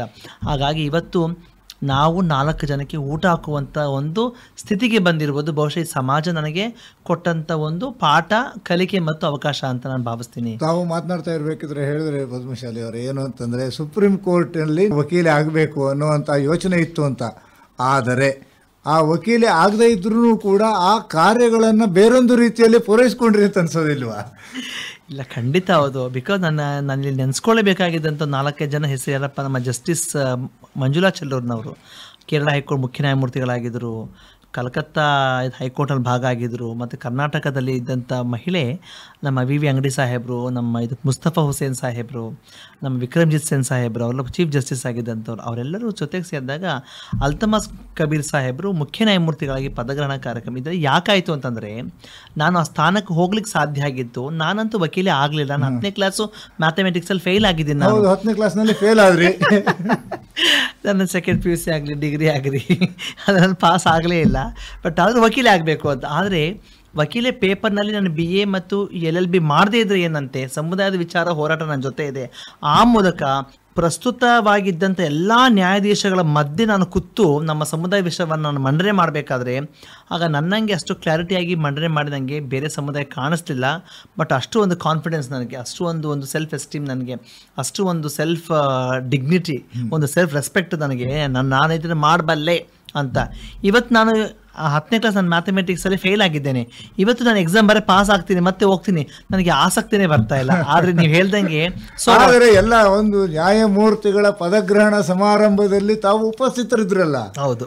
ಅದರಲ್ಲೂ ಕೂಡ ಮಂಜುಳಾ ಚೆಲ್ಲೂರ್ ಅವರ ಪದಗ್ರಹಣ ಕಾರ್ಯಕ್ರಮಕ್ಕೆ ಅಂದಿನ ಘನತೆಯುತ ರಾಜ್ಯಪಾಲರು ತಮ್ಮನ್ನ ಆಹ್ವಾನವನ್ನು ಕೂಡ ಮಾಡಿ ಕರೆಸ್ಕೊಂಡಿದ್ರು. ಅದಕ್ಕಿಂತ ಹೆಚ್ಚಾಗಿ ತಮ್ಮ ಆತ್ಮಸ್ಥೈರ್ಯಕ್ಕೆ ಇನ್ನೊಂದು ದ್ಯೋತಕ ಅನ್ನೋ ರೀತಿಯಲ್ಲಿ ಮೊದಲನೇದಾಗಿ ತಾವು 2012ನೇ ಇಸ್ವಿಯಲ್ಲಿ ಲಿಂಗ ಪರಿವರ್ತನಾ ಸಮಾಲೋಚನಾ ಹಾಗೂ ಶಸ್ತ್ರಚಿಕಿತ್ಸೆಯನ್ನು ಪೂರ್ಣಗೊಳಿಸ್ಕೊಂಡು ನೀವು ಅಧಿಕೃತವಾಗಿ ಹೆಣ್ಣಾಗಿ ರೂಪಾಂತರ ಆದ್ರಿ. ನಿಜ. ಬಿಕಾಸ್ ಅದಕ್ಕಿಂತ ಮುಂಚೆ ಹೆಣ್ಣಿನ ಭಾವನೆ ಇತ್ತು, ಜೀವಿಸ್ತಾ ಇದ್ದೆ. ಆದರೆ ಯಾರು ಅದಕ್ಕೆ ಸಂಬಂಧ, ನನಗೆ ಹಣ ಬೇಕಲ್ಲ ಆಪ್ರೇಷನ್ ಮಾಡ್ಕೋಬೇಕು ಅಂದರೆ. ₹1 ಆವಾಗಲೂ 25,000 ಹಣ ಖರ್ಚು ಮಾಡಿದ್ದೀವಿ ನಾವು ಆಪ್ರೇಷನ್ ಮಾಡ್ಕೋಬೇಕು ಅಂತಂದರೆ. ಆಗ ಊಟಕ್ಕೆ ನಮಗೆ ಗತಿ ಇಲ್ಲ ಅಂತಂದ್ರೆ ನಾನು ಹೆಣ್ಣಾಗಬೇಕು ಹೆಣ್ಣು ತುಂಬ ಒಳ್ಳೆ ಕನಸು ನನಗದು. ಆದರೆ ಹೆಣ್ಣಾಗ ದುಡ್ಡು ಬೇಕಲ್ಲ. ನಾನು ಆಗ ಬೇರೆ ಸಂಸ್ಥೆಯಲ್ಲಿ ಕೆಲಸ ಮಾಡ್ತಾ ಇದ್ದೆ. ಅಲ್ಲಿ ಬರುವ ಸಂಬಳವನ್ನು ಕೂಡಿಕಿ ನಾನು ಸೇಟುಗಳಿಗೆ ಅದು ಕೊಡ್ತಾ ಇದ್ದೆ. ಸೇಟು ಮೂಲಕ ಎಲ್ಲ ಒಂದಷ್ಟು ಹಣ ಸಂದಾಯ ಆದಮೇಲೆ ಅದನ್ನು ತೊಗೊಂಡೋಗಿ MS ರಾಮಯ್ಯ ಹಾಸ್ಪಿಟ್ಲಿಗೆ. ಆದರೆ ಈ ಕೌನ್ಸಿಲಿಂಗ್ ಪ್ರಕ್ರಿಯೆ 2 ವರ್ಷದ ಪ್ರಕ್ರಿಯೆ. ನನಗೆ ಸಮಾಧಾನವೇ ಇಲ್ಲ. ಆ ಬ್ಲೇಡ್ ತೊಗೊಂಡು ನನ್ನ ಶಿಶ್ನವನ್ನು, ನನ್ನ ಆ ಮರ್ಮಾಂಗವನ್ನು ನಾನೇ ಕಟ್ ಮಾಡ್ಕೊಂಡು ಹೆಣ್ಣಾಗಬೇಕು ಅಂತ ಹೊರಟವಳು ಅಷ್ಟು ಅನ್ಕಾನ್ಷಿಯಸ್ ಆಗಿ ನಾನು ಬಿದ್ದುಬಿಟ್ಟಿದ್ದೀನಿ. ರಕ್ತ ಎಲ್ಲ ಹೋಗ್ತಾ ಇದೆ ನನಗೆ. ಆಮೇಲೆ ಮತ್ತೆ ನನ್ನ ತಮ್ಮ ತೊಗೊಂಡೋಗಿ ಹಾಸ್ಪಿಟ್ಲಿಗೆಲ್ಲ ಹಾಕಿದ್ದನ್ನು ಉಂಟು. ಆಮೇಲೆ ಇಮಿಡಿಯೇಟಾಗಿ ನಮ್ಮ ನಿಮ್ಯಾನ್ಸ್ ಹಾಸ್ಪಿಟಲ್ ಡಾಕ್ಟರ್ ಶೇಖರ್ ಶೇಷಾದ್ರಿ ಮತ್ತು ಸುರೇಶ್ ಬಾದಾಮತ್ ಅಂತೇಳಿ ನಮ್ಮ ಸಮುದಾಯದ ಬಗ್ಗೆ ತುಂಬ ನುರಿತ ತಜ್ಞರು. ಆ್ಯಕ್ಚುಲಾಗಿ ಅವರು ಈ ಮಾನಸಿಕ ಆರೋಗ್ಯ ಮತ್ತು ಇದು ವೈದ್ಯಕ್ಕೆ ಸಂಬಂಧಪಟ್ಟ ಒಂದಷ್ಟು ಮಾತುಕತೆಗಳನ್ನ ಹಾಡಿ ಸುಮಾರು 2 ವರ್ಷಗಳ ನಂತರ ನೀನು ಹೆಣ್ಣೆ, ನೀನು ಹುಟ್ಟೋದು ಗಂಡಾಗಿರಬಹುದು, ನೀನು ಹೆಣ್ಣಾಗಿ ಪರಿವರ್ತನೆ ಆಗ್ಬೋದು ಅಂತೇಳಿ ಆ ಕೊಟ್ಟಂಥ ಸರ್ಟಿಫಿಕೇಟ್ ಪ್ರಾಸೆಸ್ನ ಮುಗಿಸಿ MS ರಾಮಯ್ಯ ಹಾಸ್ಪಿಟ್ಲಲ್ಲಿ ಈ ಹಾರ್ಮೋನ್ ಥೆರಪಿ ಟ್ರೀಟ್ಮೆಂಟ್ ಸ್ಟಾರ್ಟ್ ಮಾಡಿ ಅಲ್ಲಿಂದ ಮತ್ತೆ 6 ತಿಂಗಳು ಆಪ್ರೇಷನ್ ಮಾಡೋದಕ್ಕೆ ನಮ್ಮ ಡಾಕ್ಟರ್ HK ನಾಗರಾಜ್ ಸಾಹೇಬರು ನನಗೆ ಸಂಪೂರ್ಣವಾಗಿ ಶಿಶ್ನವನ್ನು ತೆಗೆದು ಯೋನಿಯನ್ನು ನಿರ್ಮಾಣ ಮಾಡಿ ಆ ಪ್ರಕ್ರಿಯೆಯಲ್ಲಿ ನಾನು ಹೆಣ್ಣು ಅಂತ ಕಂಪ್ಲೀಟಾಗಿ ಗುರುತಿಸ್ಕೊಂಡು ಇವತ್ತು ನಾನು ಹೆಣ್ಣಾಗಿ ನನಗೆ ಡ್ರೈವಿಂಗ್ ಲೈಸೆನ್ಸು, ನನಗೆ ಪಾಸ್ಪೋರ್ಟು, ನನಗೆ ಆಧಾರ್ ಕಾರ್ಡು, ನನಗೆ ವೋಟರ್ ID, ಮತ್ತು ನಾನು ಹೆಣ್ಣು ಅಂತ ಮದುವೆ ಆದವಳು, ಹೆಣ್ಣು ಅಂತ ಮಗುವನ್ನು ದತ್ತು ಸ್ವೀಕಾರ ಮಾಡಿದವಳು, ಹೆಣ್ಣು ಅಂತ ವಿಚ್ಛೇದನ ಇದು ಆದವಳು, ಎಲ್ಲವೂ ಹೆಣ್ಣು. ಆ ಒಂದು ಶಕ್ತಿ ಏನಿದೆಯೋ ಅವತ್ತು ತುಂಬ ಸಂತೋಷ ಆಗುತ್ತೆ. ಅದನ್ನು ಪಡ್ಕೊಂಡಿದ್ದೀನಿ ಅಂತಂದರೆ ನಾನು ಪಡ್ಕೊಂಡ್ಮೇಲೆ ತುಂಬ ನಮ್ಮ ಸಮುದಾಯದಲ್ಲಿ ತುಂಬ ಜನ ಬದಲಾವಣೆ ತೊಗೊಂಡು ಬಂದರು. ಐ ಥಿಂಕ್ ಇದಕ್ಕೆಲ್ಲ ನಮ್ಮ ಸರ್ಕಾರದ ವ್ಯವಸ್ಥೆಗಳು, ಸಮಾಜದ ವ್ಯವಸ್ಥೆಗಳಲ್ಲಿ ನಾವೇನು ಇಷ್ಟು ಹೋರಾಟ ಮಾಡ್ತಿದ್ದೀವಿ, ಬಹುಶಃ ಎಲ್ಲೋ ಒಂದು ಸಪೋರ್ಟ್ ನಮಗೆ ಸಿಕ್ಕಿದೆ ಅದು ಆ್ಯಕ್ಚುಲ್ ಆಗಿ. ಆದರೆ ಇಷ್ಟೆಲ್ಲ ಮಾಡಿದ್ರೂ ಕೂಡ ಪದ್ಮಶಾಲಿ ಅವರೇ ಒಂದಿರುತ್ತೆ, ಮನೆಯಲ್ಲಿ ಇದನ್ನು ಸಮಾಜ ಒಪ್ಕೊಂಡ್ರೂ ಕೂಡ ಮನೆಯಲ್ಲಿ ಒಪ್ಸೋದು ಬಹಳ ಕಷ್ಟದ ಕೆಲಸ ಅಲ್ವಾ? ನನ್ನ ಮನೆಗೆ ನಾನು ಇತ್ತೀಚೆಗೆ 6-7 ವರ್ಷ ಮುಂಚೆ ವಾಪಸ್ ಹೋಗಿದ್ದು. ಅದು ಬಿಟ್ಟು ನಾನು ಒಬ್ಬಳೇ ನಾನು ಸಮುದಾಯ ಜೊತೆ ಇದ್ದವಳು. ಜೀವನ ಮಾಡಿಕೊಂಡು, ಕೆಲಸ ಮಾಡಿಕೊಂಡು, ಕಾರ್ಯ ಮಾಡಿಕೊಂಡು ನನ್ನ ಸಮುದಾಯದ ಅವಾಗಿಂದ 25 ವರ್ಷದಿಂದ ಸಮುದಾಯ ಜೊತೆ ಇದ್ದವಳು. ನಮ್ಮ ತಂದೆ ಸಾಯುವ ಸ್ವಲ್ಪ ದಿನಗಳ ಮುಂಚೆ ನಾನು ವಾಪಸ್ ಮನೆಗೆ ಬಂದವಳು. ಬಟ್ ವಿದ್ಯಾರ್ಥಿ ಯಾವ ಅಪ್ಪ ಅಷ್ಟೊಂದು ಕಟ್ನಿಟ್ಟಾಗಿ ಬರಬೇಡ ಮಾಡಬೇಡ ಅಂತ ಹೇಳ್ತಿದ್ರು, ಅದೇ ಅಪ್ಪ ನನಗೆ ನೀನು ಬಾ ಮನೆಗೆ ಗೌರಿ ಹಬ್ಬಕ್ಕೆ ಅಂತ ಹೇಳಿ ಅಂಥ ಒಂದು ಸಂದಿಗ್ಧ ಪರಿಸ್ಥಿತಿಯ ದಿನಗಳಲ್ಲಿ ಅಪ್ಪ ನನ್ನ ಬಿಟ್ಟು ತೀರ್ಕೊಳ್ತಾರೆ. ಆಗ ಯಾವ ಗೌರಿ ಹಬ್ಬಕ್ಕೂ ಕುಂಕುಮಗೆ ತೊಗೊಂಡ್ಬರ್ಬೇಕಾಗಿತ್ತು ಅಂಥ ಟೈಮಲ್ಲಿ ಅಪ್ಪಂದು ಕಾರ್ಯ ಮಾಡಿ ವಾಪಸ್ ಬರ್ತೀನಿ. ಇದು ಒಂದು ಮರೆಯಕ್ಕಾಗದಿರೋ ಒಂದು ಘಟನೆ. ಇದು ನಿಮ್ಮ ಜೀವನದಲ್ಲಿ ಮರೆಯಲಾಗದ ಘಟನೆ ಅಂತ ಹೇಳ್ತಾ ಇದ್ದೀರಿ ಡಾಕ್ಟರ್ ಪದ್ಮಶಾಲಿ ಅವರೇ. ಇಲ್ಲಿ ಇನ್ನೊಂದಾಗುತ್ತೆ, ನೀವು ಅನುಭವಿಸಿದ ಕಷ್ಟ ಸಮುದಾಯಕ್ಕೆ, ಅದರಲ್ಲಿ ವಿಶೇಷವಾಗಿ ನಿಮ್ಮ ಸಮುದಾಯಕ್ಕೆ ಬರಬಾರ್ದು ಅನ್ನೋವಂಥ ನಿಟ್ಟಿನಲ್ಲಿ 10 ಹಲವು ಹೋರಾಟಗಳನ್ನು ಕಟ್ಟಿ ನಿಮ್ಮದಾದಂಥ ಒಂದು ಸಂಸ್ಥೆಯನ್ನು ಕೂಡ ಕಟ್ಟಿದ್ರಲ್ಲ. ನಿಜ. 25 ವರ್ಷಗಳ ಮುಂಚೆ ಇದ್ದ ಸಮಾಜವೇ ಬೇರೆ. ಕಲ್ಲಲ್ಲಿ ಹೊಡೆಯೋದು, ಸಗಣಿಲಿ ಹೊಡೆಯೋದು, ಆಟೋ ತೊಗೊಂಡೋಗೋದು, ರೇಪ್ ಮಾಡೋದು, ಹಿಂಸೆ ಕೊಡೋದು, ಲೈಂಗಿಕವಾಗಿ ದೌರ್ಜನ್ಯ ಮಾಡುವಂಥದ್ದು, ಕಾಂಡಮ್ನ ಡಿಸ್ಟ್ರಿಬ್ಯೂಷನ್ ಮಾಡಿದ್ರೆ ಅದನ್ನು ಅದ್ರ ಬಗ್ಗೆ ಅವೇರ್ನೆಸ್ ಇಲ್ಲದೆ ಲೈಂಗಿಕವಾಗಿ ನಮ್ಮ ಜೊತೆ ಬಳಸ್ಕೊಳ್ಳುವಂಥದ್ದು, ಆರೋಗ್ಯಕ್ಕೆ ಎಷ್ಟು ಹತ್ತಿರವಾಗಿ ನಾವು ತುತ್ತಾಗಿರೋದು ಅಷ್ಟು ಹತ್ತಿರವಾಗಿ ನಾವು ತುಂಬ ತುತ್ತಾಗಿದ್ದ ಜನ ನಾವು. ಇದು ನಾವು ಫೇಸ್ ಮಾಡಿದ್ದು ನಮ್ಮ ಮುಂಬರುವ ಯಂಗ್ ಜನ್ರೇಷನ್ಗಳು ಮತ್ತೆ ಅದು ಫೇಸ್ ಮಾಡಬಾರ್ದು ದಿಕ್ಕಿನಲ್ಲಿ ನಾವು ಇದು ಒಂದೆಡೆ ಅಂತ ಸಂಸ್ಥೆಯನ್ನು ಮಾಡಿಕೊಂಡು 2014ರಲ್ಲಿ ನಾವು ಒಂದು ಸ್ತ್ರೀವಾದಿ ಸಂಸ್ಥೆ ಆಗಿದ್ದೀವಿ. ಮಹಿಳೆಯರ, ಮಕ್ಕಳ, ಲೈಂಗಿಕ ಅಲ್ಪಸಂಖ್ಯಾತರ, ಯುವಕರ ಎಲ್ಲ ಅಲ್ಪಸಂಖ್ಯಾತ ಸಮುದಾಯಕ್ಕೆ ಒಂದು ಸಾಮಾಜಿಕ ನ್ಯಾಯ ಸಿಗಬೇಕು. ಸಾಮಾಜಿಕವಾಗಿ ಯಾರು ನಾವು ತಾರತಮ್ಯಗಳನ್ನ ಎದುರಿಸಬಾರ್ದು. ಆ ಕಾರಣಕ್ಕೆ ಕೆಲಸಗಳನ್ನ ಮಾಡ್ಕೊಂಡು ನಮ್ಮ ಮಾಳವಿಕ, ನಮ್ಮ ಅಬೀದ, ನಮ್ಮ ರಕ್ಷಿತಾ, ನಮ್ಮ ಸುಧಾ, ಇನ್ನು ನಮ್ಮ ಇಡೀ ಒಂದು ದೊಡ್ಡ ಒಂದು ಟೀಮ್ ಇದೆ. ನಾವು ಸಾಮಾಜಿಕ ಕ್ಷೇತ್ರದಲ್ಲಿ ಸಾಮಾಜಿಕ ಕಾರ್ಯವನ್ನು ಮಾಡ್ಕೊಳ್ತಾ ಯಾವ ಸಮುದಾಯಕ್ಕೆ ಎಲ್ಲಿ ಅನ್ಯಾಯ ಆಗುತ್ತೋ ಆ ಅನ್ಯಾಯದ ವಿರುದ್ಧವಾಗಿ, ಬಿಕಾಸ್ ನಮ್ಮ ಕರ್ನಾಟಕದಲ್ಲಿ ಭಾರತ ಇರಲಿ, ಇವತ್ತು ನಮ್ಮ ಭಾರತ ಸರ್ಕಾರ ನಮ್ಮ ಪರವಾಗಿ ಟ್ರಾನ್ಸ್ಜೆಂಡರ್ ಪ್ರೊಟೆಕ್ಷನ್ ರೈಟ್ಸ್ ಆ್ಯಕ್ಟ್ ಅಂತ ತೊಗೊಂಡು ಬಂದಿದೆ. ಇದು ಮತ್ತು ನಮ್ಮ ಕರ್ನಾಟಕದಲ್ಲಿ Karnataka state policy for transgender ತೊಗೊಂಡು ಬಂದಿದೆ. ಇದು ಎರಡನ್ನೂ ಇಟ್ಕೊಂಡು ನಾವು ಒಂದಷ್ಟು ಪೂರಕವಾಗಿ ಹೆಂಗೆ ಕೆಲಸ ಮಾಡಲಿಕ್ಕೆ ಸಾಧ್ಯ ಆಗುತ್ತೋ, ಸಮುದಾಯಕ್ಕೆ ಎಲ್ಲಿ ಅವಕಾಶ ಇಲ್ವೋ ಅದನ್ನು ಪಡಿಸ್ಕೊಡ್ಬೇಕು. ಇಲ್ಲಿ ವಿದ್ಯೆ ಮಾಡೋಕ್ಕೆ ತುಂಬ ಸೆಕ್ಸ್ ಫಾರ್ ಬೇಕಿಂಗ್ ಇಷ್ಟ ಇಲ್ಲ, ಓದಬೇಕು ಅಂತ ಓದಿಸ್ತಾ ಇದ್ದೀವಿ, ಮನೆಗೆ ಹೋಗಬೇಕು ಅಂತ ಮನೆಗೆ ವಾಪಸ್ ಕಳಿಸ್ತಾ ಇದ್ದೀವಿ. ಮತ್ತು ಶೈಕ್ಷಣಿಕ ಸಂಸ್ಥೆಗಳ ಜೊತೆಗೆ, ವೈದ್ಯಕೀಯ ಸಂಸ್ಥೆಗಳ ಜೊತೆಗೆ, ಸಾಮಾಜಿಕ ಸಂಸ್ಥೆಗಳು ಸೇರಿಕೊಂಡು ಒಂದು ಸಾಮಾಜಿಕ ಭದ್ರತೆ ಸಮುದಾಯಕ್ಕೆ ಏನು ಬೇಕೋ ಅದನ್ನು ಕೊಡಿಸುವಂಥ ಪೂರಕವಾಗಿ ನಮ್ಮ ಒಂದೆಡೆ ಸಂಸ್ಥೆ ಬೆಂಗಳೂರಿನಲ್ಲಿ ನಾವು ಕೆಲಸವನ್ನು ಮಾಡ್ತೀವಿ. ಅದಕ್ಕೆ ತಮ್ಮ ಸಂಸ್ಥೆಗೆ ಹೆಸರನ್ನು ಕೂಡ ಒಂದೆಡೆ ಅಂತಾನೆ ಇಟ್ಬಿಟ್ರಿ. ಹೌದು, ನಾವೆಲ್ಲ ಒಟ್ಟಿಗೆ ಬರಬೇಕು. ನಾವೆಲ್ಲ ಒಟ್ಟಿಗೆ ಬಂದು ಏನು ಮಾಡ್ಲಿಕ್ಕೆ ಸಾಧ್ಯ ಆಗೋದಿಲ್ಲ. ಸೊ ನೀವೆಲ್ಲರೂ ಕೂಡ ಕೈ ಜೋಡಿಸ್ಬೇಕಂತನೂ ಕೇಳ್ಕೊಳ್ತಾ ಇದ್ದೇನೆ. ಹಾಗೇನೆ ತಾವು ಕೇವಲ ಒಂದು ಅಕಾಡೆಮಿಯೊಟ್ಟಿಗೆ ಈಗ ಅಸೋಸಿಯೇಟ್ ಆಗಿಲ್ಲ, 10 ಹಲವು ಸಂಸ್ಥೆಯೊಟ್ಟಿಗೆ ಅಸೋಸಿಯೇಟ್ ಆಗಿದ್ದೀರಿ ಪದ್ಮಶಾಲಿ ಅವರೇ. ನಾನು ಸರ್ಕಾರದ ನಮ್ಮ ಭಾರತ ಚುನಾವಣಾ ಆಯೋಗದಲ್ಲಿ national advisory committee on inclusion ಅಂತ ಹೇಳಿ ನನ್ನ ಭಾರತ ಸರ್ಕಾರದ ಕಡೆಯಿಂದ ಎಲೆಕ್ಷನ್ ಕಮಿಷನ್ ಆಫ್ ಇಂಡಿಯಾ, ನೀವು ಲೈಂಗಿಕ ಅಲ್ಪಸಂಖ್ಯಾತರು, ದೇವದಾಸಿಯರು ಮತ್ತು ವಿಕಲಚೇತನ ಸಮುದಾಯಗಳಿಗೆ ಸಂಬಂಧಪಟ್ಟಂಗೆ ಈ ವೋಟರ್ ಐ ಡಿ ಮತ್ತು ಈ ಪ್ರಾಸೆಸ್ ಸಂಬಂಧಪಟ್ಟಂಗೆ ಇವತ್ತು ಚುನಾವಣೆ ಆಗ್ತಾ ಇದೆ, ಸಾರ್ವತ್ರಿಕ ಚುನಾವಣೆಗಳು, ಅದರಲ್ಲಿ ಇಂಥ ಸಮುದಾಯಗಳು ಸಕ್ರಿಯವಾಗಿ ಭಾಗವಹಿಸೋದಕ್ಕೆ ಏನು ಮಾಡಬೇಕು ಅಂತ ಸಲಹೆ ಕೊಡಬೇಕು ಅಂತ ಕೇಳ್ಕೊಂಡಾಗ ಅಲ್ಲಿ ನನ್ನನ್ನು ಸದಸ್ಯರನ್ನಾಗಿ ಇದು ಹಾಕಿದ್ದಿರಬಹುದು. ನಮ್ಮ ರಾಜ್ಯ ಶಿಕ್ಷಣ ನೀತಿ ಆಯೋಗಕ್ಕೆ ನನ್ನ ಸದಸ್ಯರನ್ನಾಗಿ ಮಾಡಿದಿರಬಹುದು. ನಮ್ಮ ಲಿಂಗತ್ವ ಅಲ್ಪಸಂಖ್ಯಾತರ ಕರಡು ನೀತಿಯನ್ನು ನಾನು ಡ್ರಾಫ್ಟ್ ಮಾಡಬೇಕಾದ್ರೆ ಸಿದ್ದರಾಮಯ್ಯ ಮುಖ್ಯಮಂತ್ರಿಗಳಾಗಿದ್ದಾಗ ನೀವು ಭಾಗ ಆಗಬೇಕು ಅಂತ ಹೇಳಿದ್ದರು. ಮತ್ತು ಈಗ ನಾನು ಅಧಿಕೃತವಾಗಿ ಕರ್ನಾಟಕ ಸಾಹಿತ್ಯ ಅಕಾಡೆಮಿಯ ಸದಸ್ಯರಾಗಿ ನಾನು ಕೂಡ ಇದ್ದೇನೆ. ಸೊ ಸಾಹಿತ್ಯದಲ್ಲಿ ನಮ್ಮೆಲ್ಲ ಸಮುದಾಯದ ವಿಷಯವಾಗಿ ಏನು ಬರಬೇಕಾಗಿದೆಯೋ ಅದು ತೊಗೊಂಬರೋ ಪ್ರಯತ್ನವನ್ನು ನಮ್ಮ ಎಲ್.ಎನ್. ಮುಕುಂದರಾಜ್ ಸಾಹೇಬ್ರ ಅವರ ಅಧ್ಯಕ್ಷತೆಯಲ್ಲಿ ನಾವು ಜೊತೆಯಾಗಿ ರಾಜ್ಯಾದ್ಯಂತ ಕೆಲಸವನ್ನು ಮಾಡ್ತಾ ಇದ್ದೀನಿ. ಹಾಗೆಯೇ Lal Bahadur Shastri National Academy of Administration Mussoorie, Karnataka ನ್ಯಾಯಾಂಗ ಅಕಾಡೆಮಿ ಇರ್ಬೋದು, ಪೊಲೀಸ್ ಅಕಾಡೆಮಿ ಇರ್ಬೋದು, ಹಾಗೆಯೇ ಆಡಳಿತ ತರಬೇತಿ ಕೇಂದ್ರ ಮೈಸೂರಲ್ಲಿ ಇರ್ಬೋದು. ಅದೆಲ್ಲಕ್ಕಿಂತ ಇವೆಲ್ಲವೂ ಕೂಡ ನಮ್ಮ ದೇಶ ಮಟ್ಟಕ್ಕೆ ಆಗೋಯ್ತು ಪದ್ಮಶಾಲಿ ಅವರೇ. ಇನ್ನು ನಾವು ವಿದೇಶದ ಮಟ್ಟಕ್ಕೆ ತಗೊಂಡ್ರೆ ಅಲ್ಲೂ ಕೂಡ ಬಹಳಷ್ಟು ಸಂಸ್ಥೆಯೊಟ್ಟಿಗೆ ತಾವು ಅಸೋಸಿಯೇಟ್ ಆಗ್ಬಿಟ್ಟಿದ್ದೀವಿ. ನಿಜ. ಅದು ಮುಖ್ಯವಾಗಿ ಅದು ಪ್ರಿನ್ಸ್ಟನ್ ಯೂನಿವರ್ಸಿಟಿ ಇರಲಿ, ವೆಲೆಸ್ಲಿ ಕಾಲೇಜ್ ಇರಲಿ, ಬಾಸ್ಟನ್ ಇರಲಿ, ಇನ್ನು ಅನೇಕ ವಿಶ್ವವಿದ್ಯಾಲಯಗಳು, UC ಬರ್ಕ್ಲಿ ಇರ್ಬೋದು, ಮತ್ತು ವಾಷಿಂಗ್ಟನ್ DC ಒಂದಷ್ಟು ಕಾರ್ಯಕ್ರಮಗಳು ಮಾಡ್ಕೊಂಡು ಬಂದಾಗ ತುಂಬ ಐ ಥಿಂಕ್ ವಿಶ್ವ ಇವತ್ತು ಒಂದು ಕಡೆ ಬದಲಾವಣೆ ಆಗ್ತಾ ಇದೆ. ಯಾವ ಸಮುದಾಯದ ಬಗ್ಗೆ ಚರ್ಚೆ ಇರಲು 25 ವರ್ಷ, ಇವತ್ತು ಆ ಚರ್ಚೆ ಮೂಲಕ ಒಂದಷ್ಟು ನಾವು ಮುಖ್ಯವಾಹಿನಿಗೆ ಬರ್ತಾ ಇದ್ದೀವಿ. ಐ ಥಿಂಕ್ ಈ ಪ್ರಕ್ರಿಯೆಯಲ್ಲಿ ನಮ್ಮನ್ನು ಯಾರ್ಯಾರು ಒಪ್ಕೊಳ್ತಾ ಇದ್ದಾರೋ ಅವ್ರಿಗೆಲ್ಲರಿಗೂ ನಾನು ಖಂಡಿತ ಆಭಾರಿಯಾಗಿದ್ದೇನೆ. ಸೊ ಸಮಾಜ ಬದಲಾವಣೆ ಬರೀ ಹೋರಾಟ, ಬರೀ ಕಿರ್ಚೋದು, ಬರೀ ಪ್ರತಿಭಟನೆ ಅದ್ರ ಜೊತೆ ಅಲ್ಲ, ಇದು ಅಷ್ಟು ಮಾತ್ರ ಅಲ್ಲ, ಪ್ರತಿಭಟನೆ ಒಂದೇ ಸಾಲದು. ಎಕ್ಸಾಕ್ಟ್ಲಿ. ಸೊ ಈ ಥರ ಮಾತುಕತೆ ಆಗುತ್ತೆ, ಪೇಂಟಿಂಗ್ ಮಾಡ್ತೀವಿ, ಆರ್ಟ್ ಹೇಳ್ತೀವಿ, ಹಾಡು ಬರಿತೀವಿ, ನಾಟಕ ಮಾಡ್ತೀವಿ, ಆ ಮೂಲಕ ಕೂಡ ಸಮಾಜ ಬದಲಾವಣೆ ಆಗ್ತಾ ಇದೆ. ಸೊ ಮತ್ತು ನಾವು ಸಮುದಾಯದವರು ಇವಾಗಿನವರಲ್ಲ, ನಾವು ಸಮುದಾಯವಾಗಿ ಅದು ರಾಮಾಯಣ ಇರಲಿ, ಮಹಾಭಾರತ ಇರಲಿ, ನಮ್ಗೆ ಇದೊಂದು ದೊಡ್ಡ ಇತಿಹಾಸ ಇದೆ. ಆ ಇತಿಹಾಸದಿಂದ ಬಂದಂಥ ಸಮುದಾಯದವ್ರು ನಾವಾಗಿದ್ದೇವೆ. ಹಲವಾರು ಹೆಸರುಗಳನ್ನ ಕೊಟ್ಟು ಜನ ಕರೆದ್ರೂ ಕೂಡ ಬಟ್ ನಮ್ಮದು ಒಂದು ಇತಿಹಾಸ ಅಂತ ಇದೆ. ಅದು ನಮ್ಮ ಭಾರತದಲ್ಲಿ ಇಂಥ ಪರಂಪರೆಯಲ್ಲಿ ನಾವು ಭಾಗ ಆಗೋದಕ್ಕೆ ನಮಗೆ ತುಂಬ ಸಂತೋಷ. ಅದೆಲ್ಲಕ್ಕಿಂತ ಹೆಚ್ಚಾಗಿ IVLP ಇಂಟರ್ನ್ಯಾಷನಲ್ ವಿಸಿಟರ್ ಲೀಡರ್ಶಿಪ್ ಪ್ರೋಗ್ರಾಮ್ನಲ್ಲೂ ಕೂಡ ತಾವು ಭಾಗವಹಿಸಿದ್ರಿ. ಅಮೆರಿಕದಲ್ಲಿ ಆಗಿರೋ ಕಾರ್ಯಕ್ರಮ ಮುಖ್ಯವಾಗಿ ಲಿಂಗತ್ವದ ಆಧಾರ ನಡೆಯುವಂಥ ಯಾವುದೇ ಹಿಂಸೆಗಳ ವಿರುದ್ಧವಾಗಿ ಹೆಂಗೆಲ್ಲ ನಾವು ನೋಡಬೇಕು ಅಂತೇಳಿ ಅದು ವಿಶ್ವಾದ್ಯಂತ ಒಂದು ಚರ್ಚೆ ಮಾಡೋ ಒಂದು ದೊಡ್ಡ ವೇದಿಕೆ ಇದೆ. ನೀವು ನಿಮ್ಮ ಸಮುದಾಯವನ್ನು ಕೇವಲ ಇಂಡಿಯಾದಲ್ಲಿ ಅಷ್ಟೇ ರೆಪ್ರೆಸೆಂಟ್ ಮಾಡ್ತಾ ಇಲ್ಲ, ಅಂತಾರಾಷ್ಟ್ರೀಯ ಮಟ್ಟದಲ್ಲಿ ರೆಪ್ರೆಸೆಂಟ್ ಮಾಡುವುದಷ್ಟೇ ಅಲ್ಲ, ನಿಮ್ಮ ಸಮಸ್ಯೆಗಳನ್ನು ಅಂತಾರಾಷ್ಟ್ರೀಯ ಮಟ್ಟದಲ್ಲಿ ಚರ್ಚೆಯ ವೇದಿಕೆಯನ್ನಾಗಿಯೂ ಕೂಡ ಬಳಸ್ಕೋತಾ ಇದ್ದೀರಿ. ಖಂಡಿತ ಹೌದು. ಅದಕ್ಕೆ ಇತ್ತೀಚೆಗೆ ನಡೆದಂಥ ಇದು ನೈಲೇನಿ ಶೃಂಗಸಭೆ ಅಂತೇಳಿ 112 ರಾಷ್ಟ್ರಗಳು ಬಂದಿರ್ತವೆ. ಅದರಲ್ಲಿ ಫಾರ್ಮರ್ಸ್ ಮೂವ್ಮೆಂಟ್ ಇರ್ಬೋದು, ವಿಮೆನ್ಸ್ ಮೂವ್ಮೆಂಟ್ ಇರ್ಬೋದು, ಯೂತ್ ಮೂವ್ಮೆಂಟ್ ಇರ್ಬೋದು, ಎಲ್ಲ ಮೂವ್ಮೆಂಟ್ ಜೊತೆ ಆಗಿದ್ದಾಗ ಅಲ್ಲಿ ನಾನು ಕೇಳ್ಕೊಂಡೆ, ನೀವೆಲ್ಲ ದೊಡ್ಡ ದೊಡ್ಡ ಚಳುವಳಿ ಭಾಗ ಆಗಿದ್ದೀರಿ, ನಮ್ಮ ಲೈಂಗಿಕ ಅಲ್ಪಸಂಖ್ಯಾತರನ್ನು ಕೂಡ ಈ ಚಳುವಳಿ ಪ್ರಕ್ರಿಯೆಯಲ್ಲಿ ಭಾಗ ಮಾಡ್ಕೋಬೇಕು. ನೀವು ನಮ್ಮನ್ನು ಬಿಟ್ಟರೆ, ನೀವು ನಮ್ಮನ್ನು ಸೇರಿಸ್ಕೊಳ್ದಿದ್ರೆ ಅದು ಚಳುವಳಿ ಅಲ್ಲ. ಸೊ ನಾವು ಸಾಮಾಜಿಕ ನ್ಯಾಯ, ಸಾಮಾಜಿಕ ತಾರತಮ್ಯ, ಸಾಮಾಜಿಕ ಶೋಷಣೆ, ಅನ್ಯಾಯಗಳ ವಿರುದ್ಧ ಹೋರಾಟವನ್ನು ನಾವು ಮಾಡ್ತಾ ಇದ್ದೀವಿ. ಹಾಗಾಗಿ ನೀವು ಮಾಡಿದಕ್ಕೆ ಎಲ್ಲರೂ ಒಂದೇ ಧ್ವನಿಯಿಂದ, ಒಂದು ಒಕ್ಕೊರಲಿಂದ ನಾವು ಮಾಡ್ತೀವಮ್ಮ ಅಂತಂದರು. ಸೊ ಅಂತ ಒಂದು ಬೆಂಬಲ ಬೇಕಾಗ್ತದೆ. ಅಂದ್ರೆ ತೃತೀಯ ಲಿಂಗಿಗಳು ಕೂಡ ಮನುಷ್ಯರು, ನಾವು ನಿಮ್ಮೊಟ್ಟಿಗೆ ಒಟ್ಟಾಗಿ ಬದುಕ್ತೀವಿ ಅನ್ನೋದನ್ನ ದೃಢಪಡಿಸಿ ತೋರಿಸಿದಿರಿ.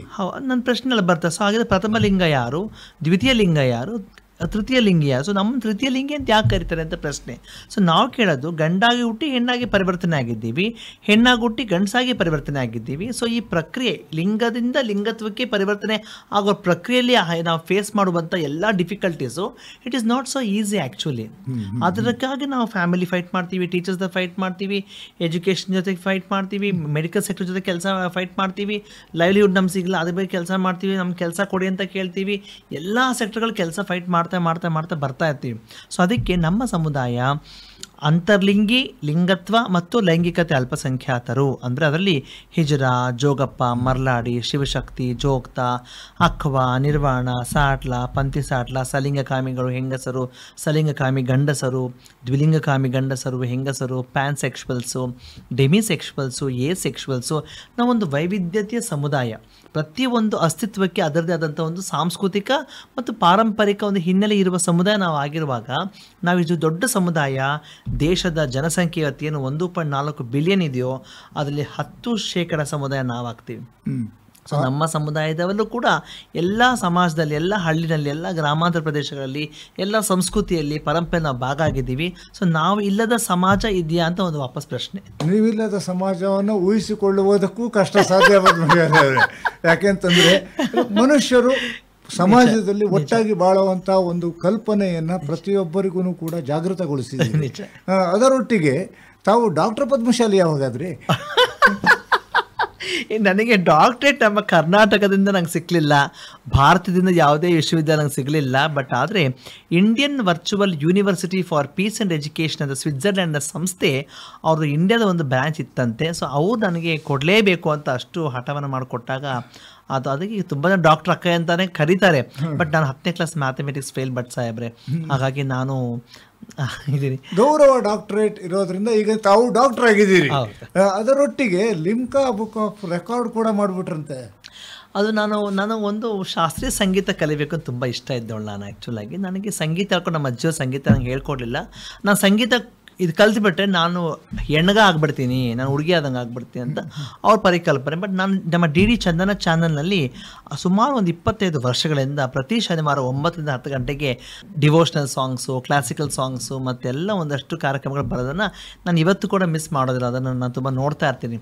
ಸೊ ಆ ಕಾರ್ಯಕ್ರಮವನ್ನು ನೋಡೋದ್ರ ಮೂಲಕ ಒಂದಷ್ಟು ಸಂಗೀತ ಅಭ್ಯಾಸಗಳನ್ನ ಮಾಡೋದು, ರಾಗ ಹೆಂಗೆ ತೆಗಿಬೇಕು ಅಂತ ಕಲ್ತ್ಕೊಂಡಿದ್ದನ್ನು, ಅದು ಭಾಗ್ಯದ ಲಕ್ಷ್ಮೀ ಬಾರಮ್ಮ ಅಂತೇಳಿ ಆ ಹಾಡಿಗೆ ಕ್ಯಾರವನ್ ಆಲ್ಬಮ್ಸ್ ಅಂತ ಒಂದು ಆಲ್ಬಮ್ಗೆ ನಾನು ಹಾಡಬೇಕು ಅಂತ ಕೇಳ್ಕೊಂಡಾಗ ಸುಮಾರು ನಾವು 9 ಜನ ಸಮುದಾಯದವರು ಆ ಆಲ್ಬಮ್ನಲ್ಲಿ ಹಾಡಿದ್ದೇವೆ. ಆ ಹಾಡಿಗಾಗಿ ಎಲ್ಲ ಇದಕ್ಕಾಗಿ ಆ ಇಡೀ ಆಲ್ಬಮ್ಗೆ ನಮಗೆ ಲಿಮ್ಕಾ ದಾಖಲೆ ಸಿಕ್ಕಿದ್ದು ಒಂದು ಸಂತೋಷದ ವಿಷಯ. ಹಾಗಾದ್ರೆ ನಮ್ಮ ಕೇಳೋರಿಗೋಸ್ಕರ ಒಂದು ತುಣುಕನ್ನು ಯಾಕೆ ಹಾಡಬಾರ್ದು? ಖಂಡಿತ ಅಣ್ಣ, ಇದಕ್ಕೆ ಇಲ್ಲ ಅನ್ನೋಕ್ಕೆ ಸಾಧ್ಯವೇ ಇಲ್ಲ. ಭಾಗ್ಯದ ಲಕ್ಷ್ಮೀ ಬಾರಮ್ಮ ನಮ್ಮಮ್ಮ ನೀ ಸೌಭಾಗ್ಯದ ಲಕ್ಷ್ಮೀ ಬಾರಮ್ಮ, ಹೆಜ್ಜೆಯ ಮೇಲೊಂದು ಹೆಜ್ಜೆಯ ನಿಕ್ಕುತ ಗೆಜೆಯ ಕಾಲಿನ ನಾದವ ತೋರುತ ಸಜನ ಸಾಧು ಪೂಜೆಯ ವೇಳೆಗೆ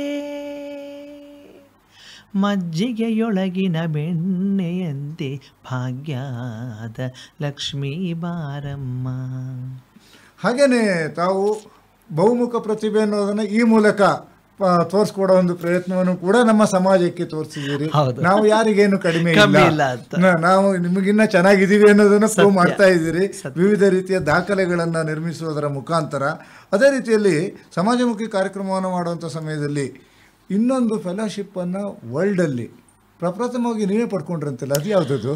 ಅಶೋಕ ಗ್ಲೋಬಲ್ ಫೆಲೋಶಿಪ್ ಅಂತೇಳಿ ವಿಶ್ವಾದ್ಯಂತ, ಅದು ಕೆಲ ವ್ಯಕ್ತಿಗಳನ್ನ ಮಾತ್ರ ಅವರು ಗುರುತಿಸಿ ಕಂಡಿಡಿದು ಅವ್ರು ಮಾಡುವ ಕೆಲಸಕ್ಕೆ ಪ್ರೋತ್ಸಾಹ ಕೊಡ್ತಾರೋ ಅದರಲ್ಲಿ ನಮ್ಮ ಟಾಟಾ ಟ್ರಸ್ಟ್ ಅನ್ನುವ ಸಂಸ್ಥೆ ಅಶೋಕ ಗ್ಲೋಬಲ್ ಫೆಲೋಶಿಪ್ನ ಭಾಗವಾಗಿದ್ದು ಅವರು ಅಕ್ಕೈ ಪದ್ಮಶಾಲಿ ಮಾಡುವ ಕೆಲಸಕ್ಕೆ ನಾವು ಸಂಪೂರ್ಣವಾಗಿ ಬೆಂಬಲ ಕೊಡಬೇಕು ಅಂತ ಕೊಟ್ಟಂಥ ಅದು ಅತಿ ದೊಡ್ಡ ಫೆಲೋಶಿಪ್ ಅದು ಆ್ಯಕ್ಚುಲಾಗಿ. ಆ ಫೆಲೋಶಿಪ್ನ ಪಡ್ಕೊಂಡು ರಾಜ್ಯ, ರಾಷ್ಟ್ರ ಮತ್ತು ವಿಶ್ವದ ಸಮುದಾಯ ಬಗ್ಗೆ ಒಂದಷ್ಟು ನಾವು ಕೆಲಸ ಮಾಡಲಿಕ್ಕೆ ಸಾಧ್ಯ ಆಯಿತು. ಬಟ್ ಆ ಫೆಲೋಶಿಪಿಂದ ಒಂದಷ್ಟು ಗ್ಲೋಬಲ್ ನಮಗೆ ರೆಕಗ್ನಿಷನ್ ಕೂಡ ಸಿಗಲಿಕ್ಕೆ ಸಾಧ್ಯ ಆಯಿತು. ಈಗೆಲ್ಲ ನಾವು ರಾಷ್ಟ್ರ ಮತ್ತು ರಾಜ್ಯ ಇಂಟರ್ನ್ಯಾಷನಲ್ ಲೆವೆಲ್ ಮಾತಾಡ್ಬಿಟ್ವಿ.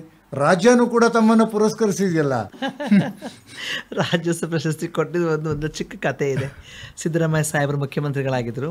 ನನಗೆ ರಾಜ್ಯೋತ್ಸವ ಪ್ರಶಸ್ತಿ ಸಮಾಜ ಸೇವೆ ಕೊಡಬೇಕು ಅಂತ ತೀರ್ಮಾನ ಮಾಡಿದ್ರು. ನಾನು ಹೋಗಿ ಸಿದ್ದರಾಮಯ್ಯ ಅವ್ರನ್ನ ಕೇಳಿದೆ, ನಾನು ನಿಮ್ಮ ವಿರುದ್ಧ ಫೈಟ್ ಮಾಡ್ತಾ ಇದ್ದೀನಿ, ಯಾಕೆ ನೀವು ನನಗೆ ಈ ಪ್ರಶಸ್ತಿ ಕೊಡ್ತಾ ಇದ್ದೀರಾ? ನೀನು ನನ್ನ ವಿರುದ್ಧ ಫೈಟ್ ಮಾಡ್ತಾ ಇರೋದಕ್ಕೆ ನೀವು ಪ್ರಶಸ್ತಿ ಕೊಡ್ತಾ ಇದ್ದೀನಮ್ಮ ಅಂತಂದರು. ಅದು ನಾನು ತುಂಬ ಅತ್ಯಂತ ಚಿಕ್ಕ ವಯಸ್ಸಲ್ಲಿ ಪಡ್ಕೊಂಡ ಒಂದು ಪ್ರಶಸ್ತಿ. 2015ನೇ ಇಸ್ವಿ. ಆಗ ನನಗೆ 32 ವರ್ಷ 33 ವರ್ಷ. ಆ ಪ್ರಶಸ್ತಿ ಅತಿ ಚಿಕ್ಕ ವಯಸ್ಸಲ್ಲಿ ಪಡ್ಕೊಂಡಂತಹ ರಾಜ್ಯೋತ್ಸವ ಪ್ರಶಸ್ತಿ ಪುರಸ್ಕೃತ ನಾನೇ ಅಂತ ಹೇಳ್ತಾ ಇದ್ದಾರೆ. ಹೌದು, ತಾವು business line change makers award ಅನ್ನು ಕೂಡ ಮನಮೋಹನ್ ಸಿಂಗ್ ಅವರು ಪ್ರಧಾನಿಯಾಗಿರುವಾಗ ಪಡ್ಕೊಂಡಿದ್ದ ನೆನಪಿದೆ. ಅವರು ಮಾಜಿ ಪ್ರಧಾನಿಗಳಾಗಿ ಅವತ್ತು ವಸಾಹತುಶಾಹಿ 377ನೇ ಕಾನೂನಿನ ವಿರುದ್ಧವಾಗಿ ಇಡೀ ಸಮುದಾಯ ಪರವಾಗಿ ಸಮುದಾಯ ವಿರುದ್ಧ ಏನಿತ್ತು ಅದರ ವಿರುದ್ಧ ಒಂದು ಧ್ವನಿ ಎತ್ತಲೇಬೇಕಾಗಿರುವಂಥ ಸಂದರ್ಭ ಬಂದಾಗ ಸುಪ್ರೀಂ ಕೋರ್ಟ್ ನಾನು ಹೋಗಿ ಅದನ್ನು ದಾವೆಯನ್ನು ಹೂಡಿ ನಮ್ಮ ಸಮುದಾಯದವರನ್ನು ನೀವು ಅಪರಾಧೀಕರಣ ಮಾಡಬೇಡಿ ಅಂತ ನಾವು ಕೇಳಿಕೊಂಡು. ಬಿಕಾಸ್ ನಮ್ಮ ಸಮುದಾಯವನ್ನು ಇಡೀ ವ್ಯವಸ್ಥೆಯಲ್ಲಿ ನೀವು ಅಪರಾಧಿಗಳು, ನೀವು ನಿರಪರಾಧಿಗಳು, ನೀವು ಮರು ಅಪರಾಧಿಗಳು ಮತ್ತು ನೀವು ಅಪರಾಧಿಗಳಲ್ಲ ಅಂತ ಕೊಟ್ಟಂಥ ತೀರ್ಮಾನ ಬಹುಶಃ ನಮ್ಮ ಸಮುದಾಯಕ್ಕೆ ಮಾತ್ರ ಬಂದಿದ್ದು ಅಂತ ಅನಿಸುತ್ತೆ. ಹಾಗಿದ್ರೆ ಇಂಥ ಸಾಮಾಜಿಕ ಧೋರಣೆ ಮತ್ತು ಸಾಮಾಜಿಕ ಕಳಂಕ ಇಟ್ಕೊಂಡು ಹೆಂಗೆ ಮಾಡ್ಲಿಕ್ಕೆ ಸಾಧ್ಯ ಆಗುತ್ತೆ ಅಂತ ಫೈಟ್ ಮಾಡಿದಾಗ ಅವತ್ತು ನಮ್ಮ ನ್ಯಾಯಮೂರ್ತಿ ಇಂದು ಮಲ್ಹೋತ್ರಾ ಒಂದು ಸ್ಟೇಟ್ಮೆಂಟ್ ಕೊಡ್ತಾರೆ. History needs to owe an apology for the movement of sexual minorities and their families. ಅಂದರೆ ಇತಿಹಾಸವು ಲೈಂಗಿಕ ಅಲ್ಪಸಂಖ್ಯಾತ ಸಮುದಾಯಕ್ಕೆ ಮತ್ತು ಅವರ ಕುಟುಂಬಗಳಿಗೆ ಕ್ಷಮೆಯಾಚನೆ ಮಾಡಬೇಕು ಅಂತ. ಬಹುಶಃ ಅವತ್ತು ಅವ್ರು ಕೊಟ್ಟ ಜಡ್ಜ್ಮೆಂಟ್ ನಾನು ಕೋರ್ಟಲ್ಲಿ ಕೂಡ ನಿಂತ್ಕೊಂಡಿದ್ದೆ. ಆ ಜಡ್ಜ್ಮೆಂಟ್ ಓದ್ತಿರ್ಬೇಕಾದ್ರೆ ಅಷ್ಟು ಭಾವುಕಳಾಗಿದ್ದೆ ನಾನು. ಅಂದರೆ ಇಷ್ಟು ದೊಡ್ಡ ಒಂದು ಸಮುದಾಯ ಎಷ್ಟು 100 ವರ್ಷ 125 135 ವರ್ಷ ಹೋರಾಟ ಬಂದಿದ್ದೀವಿ. ಇವತ್ತು ನಮ್ಮನಿಂದ ಒಂದು ತೀರ್ಮಾನ ಬಂದು ತುಂಬ ಸಂತೋಷ ಆಯಿತು. ಆ ಒಂದು ಹೋರಾಟಕ್ಕೆ ನಮ್ಮ ಮಾಜಿ ಪ್ರಧಾನಮಂತ್ರಿಗಳ ನಮ್ಮ ದಿವಂಗತ ಡಾಕ್ಟರ್ ಮನಮೋಹನ್ ಸಿಂಗ್ ಸಾಹೇಬರು ನನಗೆ ಕರೆದು ಈ ಪ್ರಶಸ್ತಿಯನ್ನು ಪ್ರದಾನ ಮಾಡಿ ತುಂಬ ಸಂತೋಷದ ವಿಷಯ ಅಂತೇಳಿ. ಹಾಗೇನೆ ತಾವು SSLC ಫೇಲ್ ಆಗಿದ್ದೆ ಅಂತ ಮಾತನಾಡ್ತಾ ಇರುವಾಗ ಹೇಳಿದ್ರಿ. ಆದರೆ ಹಲವಾರು ವಿಶ್ವವಿದ್ಯಾನಿಲಯಗಳಿಗೆ ತಾವೇ ಪಠ್ಯಪುಸ್ತಕದ ವಸ್ತುವಾಗಿ ರೂಪುಗೊಂಡಿದ್ದು ಹೇಗೆ ಇದು? ಅದಕ್ಕೆ ಪ್ರೊಫೆಸರ್ ಡೊಮಿನಿಕ್ ಡಿ ಅಂತವರು ಪ್ರಜ್ಞಾವಂತರು, ಈ ಸಾಮಾಜಿಕ ಒಂದು ಕಳಕಳಿಕ್ಕಿರುವಂತಹ ವ್ಯಕ್ತಿಗಳು ತುಂಬ ಜನ ಇದ್ದಾರೆ. ಆ ಮೂಲಕ ಅದು ಅಕ್ಕೈ ಬರೆದಂತಹ ಕರುಣೆಗೊಂದು ಸವಾಲು ಪಠ್ಯಪುಸ್ತಕ, ಇಂಗ್ಲೀಷ್ನಲ್ಲಿ small step in a long journey, ಅದು ವಿಶ್ವಾದ್ಯಂತ ಪಠ್ಯ ಆಗಿದೆ. ಕರ್ನಾಟಕದಲ್ಲಿ ಇದು ನಮ್ಮದು ರಾಜ್ಯೋದ್ಯಮ ಒಂದು 18ರಿಂದ 20 ವಿಶ್ವವಿದ್ಯಾಲಯಗಳಿಗೆ ಪಠ್ಯ ಆಗಿರುವಂಥದ್ದು. ನನಗೆ ಇದು ನೋಡಿ ಸಂತೋಷ ಆಗಿ ನಮ್ಮ ಮಾಳವಿಕ ಬರೆದಂಥ ಮೈಮನ ಪುಸ್ತಕ ಕೂಡ 2-3 ವಿಶ್ವವಿದ್ಯಾಲಯಕ್ಕೆ ಪಠ್ಯ ಆಗಿರುವಂಥದ್ದು. ಇದೊಂದು ದೊಡ್ಡ ಬದಲಾವಣೆ ಆ್ಯಕ್ಚುಲಾಗಿ. ನಮ್ಮ ಒಂದೆಡೆ ಸಂಸ್ಥೆ ಮೂಲಕ ನಾವು ಏನು ಮಾಡ್ತೀವಿ ಅಂತಂದರೆ ನಮ್ಮ ಸಮುದಾಯಕ್ಕೆ ನಾಯಕತ್ವದ ಕೌಶಲ್ಯ ಮತ್ತು ಸಾಮರ್ಥ್ಯ ತುಂಬ ಕಮ್ಮಿ ಇದೆ. ಅದನ್ನು ಬೆಳೆಸುವ ದಿಕ್ಕಿನಲ್ಲಿ ಆ ನಿಟ್ಟಿನಲ್ಲಿ ಒಂದಷ್ಟು ಕೆಲಸ ಮಾಡಲಿಕ್ಕೆ ಸಾಧ್ಯ ಆಗ್ತಾ ಇದೆ. ಆ ಮೂಲಕ ಒಂದಷ್ಟು ಕೆಲಸಗಳನ್ನ ಮಾಡಿಕೊಂಡು ಆ ಪ್ರಕ್ರಿಯೆ ಭಾಗವಾಗಿ ನಮಗೆ ಮಾಳವಿಕ ಇರ್ಬೋದು, ಅಭೇದ ಇರ್ಬೋದು, ರಕ್ಷಿತ ಇರ್ಬೋದು, ಮಾಯಾ ಇರ್ಬೋದು, ಇನ್ನು ಅನೇಕರು ಆ ಒಂದು ಪ್ರಕ್ರಿಯೆಯಲ್ಲಿ ಭಾಗ ಆಗ್ತಾ ಇದ್ದಾರೆ. ಸೊ ಈ ಮೂಲಕ ಎಲ್ಲ ವಿಶ್ವವಿದ್ಯಾಲಯಗಳಿಗೂ ಹೋಗಿ ನಮ್ಮ ಸಮುದಾಯ ಕಥೆ ಹೀಗಿದೆ, ನೀವು ಹಿಂಗೆ ಬದಲಾವಣೆ ಆಗಬೇಕು, ಮುಂದಕ್ಕೆ ನಿಮ್ಮ ವಿಶ್ವವಿದ್ಯಾಲಯಗಳು ನಮ್ಮ ಸಮುದಾಯದವರು ಓದಬೇಕು ಮತ್ತು ಅಲ್ಲೇ ಅವರು ಪಾಠ ಮಾಡುವಂಥ ಪ್ರಾಧ್ಯಾಪಕರಾಗಬೇಕು ಅಂತ ಕೇಳ್ತಾ ಇದ್ದಾರೆ. ಅಂದರೆ ಅವರಿಗೆ ಯಾವುದೇ ರೀತಿಯ ಹಕ್ಕಿನಿಂದ ವಂಚನೆ ಆಗಲೇಬಾರದು ಅನ್ನುವಂಥ ಹಠವನ್ನು ತೊಟ್ಟಿದ್ದೀರಿ. ಎಕ್ಸಾಕ್ಟ್ಲಿ. ನಮ್ಮ ಸಂವಿಧಾನದಲ್ಲಿ ಎಲ್ಲರೂ ಓದ್ಬೋದು, ಎಲ್ಲರೂ ಕೆಲಸ ಮಾಡ್ಬೋದು, ಎಲ್ಲರೂ ಆರೋಗ್ಯವಾಗಿರಬೇಕು, ಎಲ್ಲರೂ ಆಸ್ತಿ ಸಂಪಾದನೆ ಮಾಡ್ಬೋದು, ಎಲ್ಲರೂ ಮದುವೆ ಆಗಬಹುದು, ಎಲ್ಲರೂ ಮಕ್ಕಳು ದತ್ತು ಸ್ವೀಕಾರ ಮಾಡ್ಬೋದು ಅಂತ ಹೇಳಿದ್ಮೇಲೆ ಕೊಡಲ್ಲ ಅನ್ನೋದಕ್ಕೆ ನೀವು ಯಾರು? ಸೊ ಹಾಗಾಗಿ ನಾವು ಸಂವಿಧಾನದ ಚೌಕಟ್ಟಲ್ಲಿ, ಹೋರಾಟ ಚೌಕಟ್ಟು ಏನೇ ನಮ್ಮ ಸರ್ಕಾರಗಳು ಮಾಡಿದ್ದಾವೋ ಆ ಮೂಲಕ ನಾವು ಪಡ್ಕೊಳ್ತಾ ಇದ್ದೇವೆ. ಅಂದರೆ ಹೋರಾಟದ ಮೂಲಕನೇ ಪಡ್ಕೋಬೇಕಾ ಪದ್ಮಶಾಲಿ ಅವರು ಇದನ್ನು? ಅದು ತುಂಬ ಬೇಜಾರು ಮತ್ತು ನೋವು ಮತ್ತು ಖೇದ. ಎಷ್ಟೋ ನಮ್ಮ ಸಮುದಾಯದ ಹೋರಾಟ ಮಾಡಿ ಸತ್ತೋದ್ರು. ಅವ್ರನ್ನ ಸಾಯಿಸ್ಬಿಟ್ರು, ಫ್ಯಾಮಿಲಿ ಸಾಯಿಸಿದ್ರು, ಜನ ಸಾಯಿಸಿದ್ರು, ಈ ವ್ಯವಸ್ಥೆ ಸಾಯಿಸ್ತು. ಅವ್ರಿಗೆಲ್ಲ ಎಲ್ಲಿದೆ ವಾಯ್ಸು ಅಂತ. ಅದಕ್ಕೆ ನಮ್ಮನ್ನು ಸಾಯಿಸೋಕ್ಕೆ ಬರಬೇಡಪ್ಪ, ನಾವೇ ಸಾಯ್ತೀವಿ, ಬಟ್ ಬದುಕಿರುವ ತನಕ ನೀವು ನಮ್ಗೆ ಹಕ್ಕನ್ನು ಕೊಡಿ, ನಮ್ಮ ಹಕ್ಕನ್ನು ಅಂತ ಕೇಳಲೇಬೇಕು. ಇದು ವಿಧಿಯಾಟ. ಮತ್ತು ಇದು ಭಾರತ ಒಂದು ಅತಿ ದೊಡ್ಡ ಪ್ರಜಾಪ್ರಭುತ್ವ ರಾಷ್ಟ್ರ. ಇದು ಎಲ್ಲವನ್ನೂ ಹೋರಾಟದಿಂದ ಮಾಡಿ ತಗೊಳ್ಳುವಂಥದ್ದು ಇದು ನಮ್ಮದು ದುರ್ದೈವ ಅಂತ ನನಗನ್ನಿಸ್ತಾ ಇದೆ. ಅಲ್ಲ, ಆದ್ರೂ ಕೂಡ ಹೋರಾಟ ಮಾಡದೆ ಇದ್ರೂ ಕೂಡ ಸಿಗಬೇಕಾದಂತಹ ಸೌಲಭ್ಯಗಳು ಸಿಗೋದಿಲ್ಲ ಅಂತ ಎಲ್ಲಾದ್ರೂ ತಮ್ಗೆ ಅನಿಸಿದ್ದಿದೆಯಾ? ಇಲ್ಲ, ಖಂಡಿತ ಅದು ತುಂಬ ಟೈಮ್ ನನಗೆ ಅನಿಸಿದೆ. ಇವತ್ತು ನಮ್ಮ ಸುಪ್ರೀಂ ಕೋರ್ಟ್ನ ಹಲವಾರು ತೀರ್ಮಾನಗಳು ಬಂದಿದೆ, ಸಂಸತ್ನಲ್ಲಿ ಕಾಯ್ದೆಯಾಗಿ ಆಚೆ ಬಂದಿದ್ದೀವಿ, ರಾಜ್ಯ ಶಾಸನ ಸಭೆಯಲ್ಲಿ ಕಾಯ್ದೆಯಾಗಿ ಆಚೆ ಬಂದಿರುವಂಥ ಪ್ರಕ್ರಿಯೆಯಲ್ಲಿ ಇವತ್ತು ನಮ್ಮ ಇಷ್ಟೂ ಸಮುದಾಯಕ್ಕೆ ಸಂಬಂಧಪಟ್ಟ ವಿಚಾರಗಳು ಎಲ್ಲಿ ಮಾತಾಡ್ತಾ ಇದ್ದೀವಿ, ಹೇಗೆ ಮಾತಾಡ್ತಾ ಇದ್ದೀವಿ ಅಂತ ಒಂದು ಪ್ರಶ್ನೆ ನನಗೆ ವಾಪಸ್ ಅನಿಸ್ತದೆ. ಅದ್ರ ಜೊತೆಗೆ ನಮ್ಮ ಸಮುದಾಯಕ್ಕೂ ಕೂಡ ಈ ಒಂದು ಸಂಸತ್ನಲ್ಲಿ, ರಾಜ್ಯಸಭೆಯಲ್ಲಿ, ವಿಧಾನಸಭೆಯಲ್ಲಿ, ವಿಧಾನ ಪರಿಷತ್ತಲ್ಲಿ ನಮ್ಮ ಸಮುದಾಯಕ್ಕೆ ಒಂದು ಅವಕಾಶವನ್ನು ಕೊಡಬೇಕು. ಅವರು ಹೇಗೆ ಆಂಗ್ಲೋ ಇಂಡಿಯನ್ಸ್ಗೆ ನಮ್ಮ ಸರ್ಕಾರದಲ್ಲಿ ಕೊಟ್ಟಿದ್ರು, ಆ ರೀತಿ ನಮ್ಮ ಸಮುದಾಯಕ್ಕೆ ಕೂಡ ಒಂದು ಅವಕಾಶವನ್ನು ಕೊಟ್ಟು ನಮ್ಮ ವಿಚಾರಗಳನ್ನು, ನಮ್ಮ ಸಮಸ್ಯೆಗಳನ್ನ ನಾವೇ ಆ ದುಂಡು ಮೇಜಿನ ಸಭೆಯಲ್ಲಿ ಮಂಡಿಸಿ ನಮ್ಮ ಸಮುದಾಯಕ್ಕೆ ಕೆಲಸ ಮಾಡಲಿಕ್ಕೆ ಸಾಧ್ಯ ಆಗುತ್ತೆ ಅನ್ನೋದನ್ನು ತುಂಬ ನಂಬಿದ್ದೀನಿ. ಅದು ಇವತ್ತರ ನಾಳೆ ಖಂಡಿತ ಆಗೇ ಆಗುತ್ತೆ. ಈ ಅವಕಾಶವನ್ನು ಸಂಬಂಧಪಟ್ಟ ಸರ್ಕಾರಗಳು, ಕೇಂದ್ರ ಸರ್ಕಾರ ಇಲ್ಲಿ, ರಾಜ್ಯ ಸರ್ಕಾರಗಳಲ್ಲಿ ನಮ್ಮ ಸಮುದಾಯಕ್ಕೆ ಒಂದು ಅವಕಾಶವನ್ನು ಮಾಡಿಕೊಡ್ಬೇಕು ಅಂತ ಈ ಮೂಲಕ ನಾವು ಅವ್ರನ್ನ ಕೇಳ್ಕೊಳ್ತಾ ಇದ್ದೇವೆ. ಅಂದರೆ ಸಮುದಾಯ ಯಾವುದೇ ಕ್ಷೇತ್ರದಲ್ಲಿಯೂ ಕೂಡ ಈ ಒಂದು ಸಮುದಾಯ ವಂಚಿತರಾಗಬಾರ್ದು. ಎಕ್ಸಾಕ್ಟ್ಲಿ. ಆಮೇಲೆ ಇನ್ನೊಂದಿದೆ ಪದ್ಮಶಾಲಿ ಅವರೇ, ಸಾಮಾನ್ಯವಾಗಿ ನಾವು ಸರ್ಕಲ್ಗಳಲ್ಲಿ ಇಲ್ಲ ಅಂತಂದರೆ ಟ್ರೈನ್ಗಳಲ್ಲಿ ಈ ಒಂದು ಸಮುದಾಯ ಬಂದಂಥ ಸಮಯದಲ್ಲಿ ಅವ್ರನ್ನ ನೋಡುವಂಥ ದೃಷ್ಟಿಕೋನದಲ್ಲಿ ಇನ್ನೂ ಬದಲಾವಣೆಗಳು ಆಗ್ತಾ ಇಲ್ಲ. ನಿಜಾನೇ. ಯಾಕೆ ಅಂತಂದರೆ ಈ ವ್ಯವಸ್ಥೆಯಲ್ಲಿ ಹೇಗಿದೆ ಅಂದರೆ ಗಂಡು ಅಂದರೆ ಹೀಗೆ ಇರಬೇಕು, ಹೆಣ್ಣು ಅಂದರೆ ಹೀಗೆ ಇರಬೇಕು. ಬಟ್ ನಾವು ಈ ಕಡೆ ಗಂಡು ಮಕ್ಕಳ ಥರನೂ ಕಾಣೋದಿಲ್ಲ, ಹೆಣ್ಮಕ್ಳ ಥರನೂ ಕಾಣೋದಿಲ್ಲ. ನಾವು ವಿಗ್ ಹಾಕಿರ್ತೀವಿ, ಲಿಪ್ಸ್ಟಿಕ್ ಹಾಕ್ತೀವಿ, ಮೇಕಪ್ ಹಾಕ್ತೀವಿ, ನಾವು ಉಡುವ ಸೀರೆಯ ಅವತಾರವೇ ಆ ಥರ ಇರ್ತದೆ. ಸೊ ಇದು ಒಂದು ಕಡೆ. ಮತ್ತು ತುಂಬ ಜನಕ್ಕೆ ಏನಾಗುತ್ತೆ, ನಾವು ಭಿಕ್ಷಾಟನೆ ಕೇಳ್ತೀವಿ. ಭಿಕ್ಷಾಟನೆ ಯಾಕೆ ಕೇಳ್ತೀವಿ ಅಂತ ಯಾರಾದರೂ ಒಬ್ಬರು ಯೋಚನೆ ಮಾಡಿದಾರಾ? ನಾವು ಊಟಕ್ಕೆ ಮಾಡ್ತೀವಿ, ನಮ್ಮ ಹೊಟ್ಟೆ ಹಸಿದು, ನಾವು ಮನುಷ್ಯರಿದ್ದೀವಿ. ಒಂದು ಹಾಡು ನೆನಪಿಗೆ ಬಂತು, ಯಾಕೆ ನೀವು ಕೊಲ್ಲುತ್ತೀರಿ ಗೊಡ್ಡು ಧರ್ಮದ ಶಾಸ್ತ್ರಗಳಿಂದ, ನಾವು ನೀವು ಒಂದೇ ಅಲ್ಲವೇ ಕೆಂಪು ರಕ್ತದ ಮಾನವರು. ಹಾಗೆ ನಾವು ಕೆಂಪು ರಕ್ತದ ಮಾನವರಿದ್ದೀವಿ, ನಮಗೂ ಉಸಿರಾಡ್ತೀವಿ, ನಮಗೂ ಭಾವನೆ ಇದೆ, ನಾವು ಅಳ್ತೀವಿ, ನಾವು ನಗ್ತೀವಿ, ಮತ್ತು ನಮಗೂ ಹಿಂಸೆ ಆಗುತ್ತೆ, ನಮಗೂ ದೌರ್ಜನ್ಯ ಆಗುತ್ತೆ, ನಾವು ಎಲ್ಲರ ನಾವು ನಗಿಸ್ತೀವಿ. ನಮ್ಮಲ್ಲಿ ಸಾಹಿತಿಗಳಿದ್ದಾರೆ, ಬರಹಗಾರರಿದ್ದಾರೆ, ಚಿಂತಕರಿದ್ದಾರೆ, ಮತ್ತು ನಾಟಕ ಮಾಡ್ತಾರೆ, ಫಿಲ್ಮರ್ ಮಾಡ್ತಾ ಇದ್ದಾರೆ, ಹಾಡುಗಳನ್ನ ಬರೀತಾರೆ, ಕವಿತೆಗಳನ್ನ ಬರೀತಾರೆ. ಎಷ್ಟೆಷ್ಟು ಕ್ಷೇತ್ರಗಳು ನಮ್ಮ ಜನ ಇದ್ದಾರೆ, ಎಲ್ಲದರಲ್ಲೂ ಇದ್ದಾರೆ. ಆದರೆ ಈ ಶಾಸನ ಸಭೆಗಳಲ್ಲಿ ಭಾಗ ಆಗದಿರೋ ಒಂದು ದೊಡ್ಡ ಕೊರತೆ ಕಾಣಿಸ್ತಾ ಇದೆ. ಇದನ್ನು ಕೂಡ ಆದಷ್ಟು ಬೇಗವಾಗಿ ಸರ್ಕಾರಗಳು ಮಾಡಬೇಕು ಅಂತ ನಾನು ಕೇಳಿ. ಪ್ರತಿಭೆಗಳಿಗೆ ಕೊರತೆ ಇಲ್ಲ, ಹೌದು, ಅವಕಾಶಗಳ ಕೊರತೆ. ಅವಕಾಶವನ್ನು ಸೃಷ್ಟಿಸುವುದಕ್ಕೆ ನಿಮ್ಮ ಒಂದೆಡೆ ಏನು ಮಾಡುತ್ತೆ? ನಾವು ಎಲ್ಲರ ಜೊತೆನೂ ಮಾತಾಡ್ತೀವಿ, ಬಟ್ ನಾವು ಮಾತಾಡೋಕ್ಕೆ ಬಯಸ್ತೀವಿ. ನೀವು ನಮ್ಮನ್ನು ತಿರಸ್ಕಾರ ಮಾಡಬಹುದು, ಬಟ್ ನಮಗೆ ನೀವು ಬೇಕು, ನಮಗೆ ನೀವು ದೂರ ತಳ್ಳಬೇಡಿ. ನೀವಿಲ್ಲದೆ ನಾವಿಲ್ಲ. ಆ್ಯಕ್ಚುಲಾಗಿ ನೀವೇ ನಮ್ಮನ್ನು ಸಪೋರ್ಟ್ ಮಾಡಿಲ್ಲ ಅಂದರೆ, ನೀವು ನಮ್ಮನ್ನು ಒಪ್ಕೊಂಡಿಲ್ಲ ಅಂದರೆ ಬೇರೆ ಇನ್ಯಾರು ಒಪ್ಕೊಳ್ತಾರೆ. ಸೊ ಅದಕ್ಕಾಗಿ ನಾವು ನಿಮ್ಮ ಹತ್ರ ಬರೋಕ್ಕೆ ಇಷ್ಟಪಡ್ತೀವಿ, ಆದರೆ ನೀವು ನಮ್ಮನ್ನು ದೂರ ತಳ್ಳಬೇಡಿ. ನೀವು ಬರುವುದಕ್ಕೆ ಸಿದ್ಧವಾದಂಥ ಸಮಯದಲ್ಲಿ ನಮ್ಮ ಸಮಾಜ, ಸಮುದಾಯ ನಮ್ಮಲ್ಲಿ ಒಂದು ಅನ್ನುವುದನ್ನು ಒಪ್ಪಿ ಸ್ವೀಕರಿಸಿದಾಗ ಮಾನವೀಯತೆಯನ್ನು ಮೆರೆಯುವುದಕ್ಕೆ ಸಾಧ್ಯ ಆಗುತ್ತಲ್ವ? ಖಂಡಿತ. 21ನೇ ಶತಮಾನದಲ್ಲಿ ಮಾನವೀಯತೆಯೇ ಅತಿ ಮುಖ್ಯ ಅಂತ ನಂಗೆ ಅನಿಸ್ತಾ ಇದೆ. ಬಸವಣ್ಣನವರ ಅನುಭವ ಮಂಟಪದಲ್ಲಿ ಅವತ್ತೇ ಸಂಕವನಿಗೆ ಮತ್ತು ಅಕ್ಕ ಮಹಾದೇವಿ ಕೊಟ್ಟಂಥ ಆ ಒಂದು ಪ್ರಾತಿನಿಧ್ಯತೆ, ಆ ಒಂದು ಪ್ರಶಂಸೆ, ಆ ಒಂದು ಗೌರವ 21ನೇ ಶತಮಾನದಲ್ಲಿ ಸಿಗಬೇಕು ಅನ್ನೋದು ನಮ್ಗೆ ತುಂಬ ಅಭಿಲಾಷೆ ಇದೆ.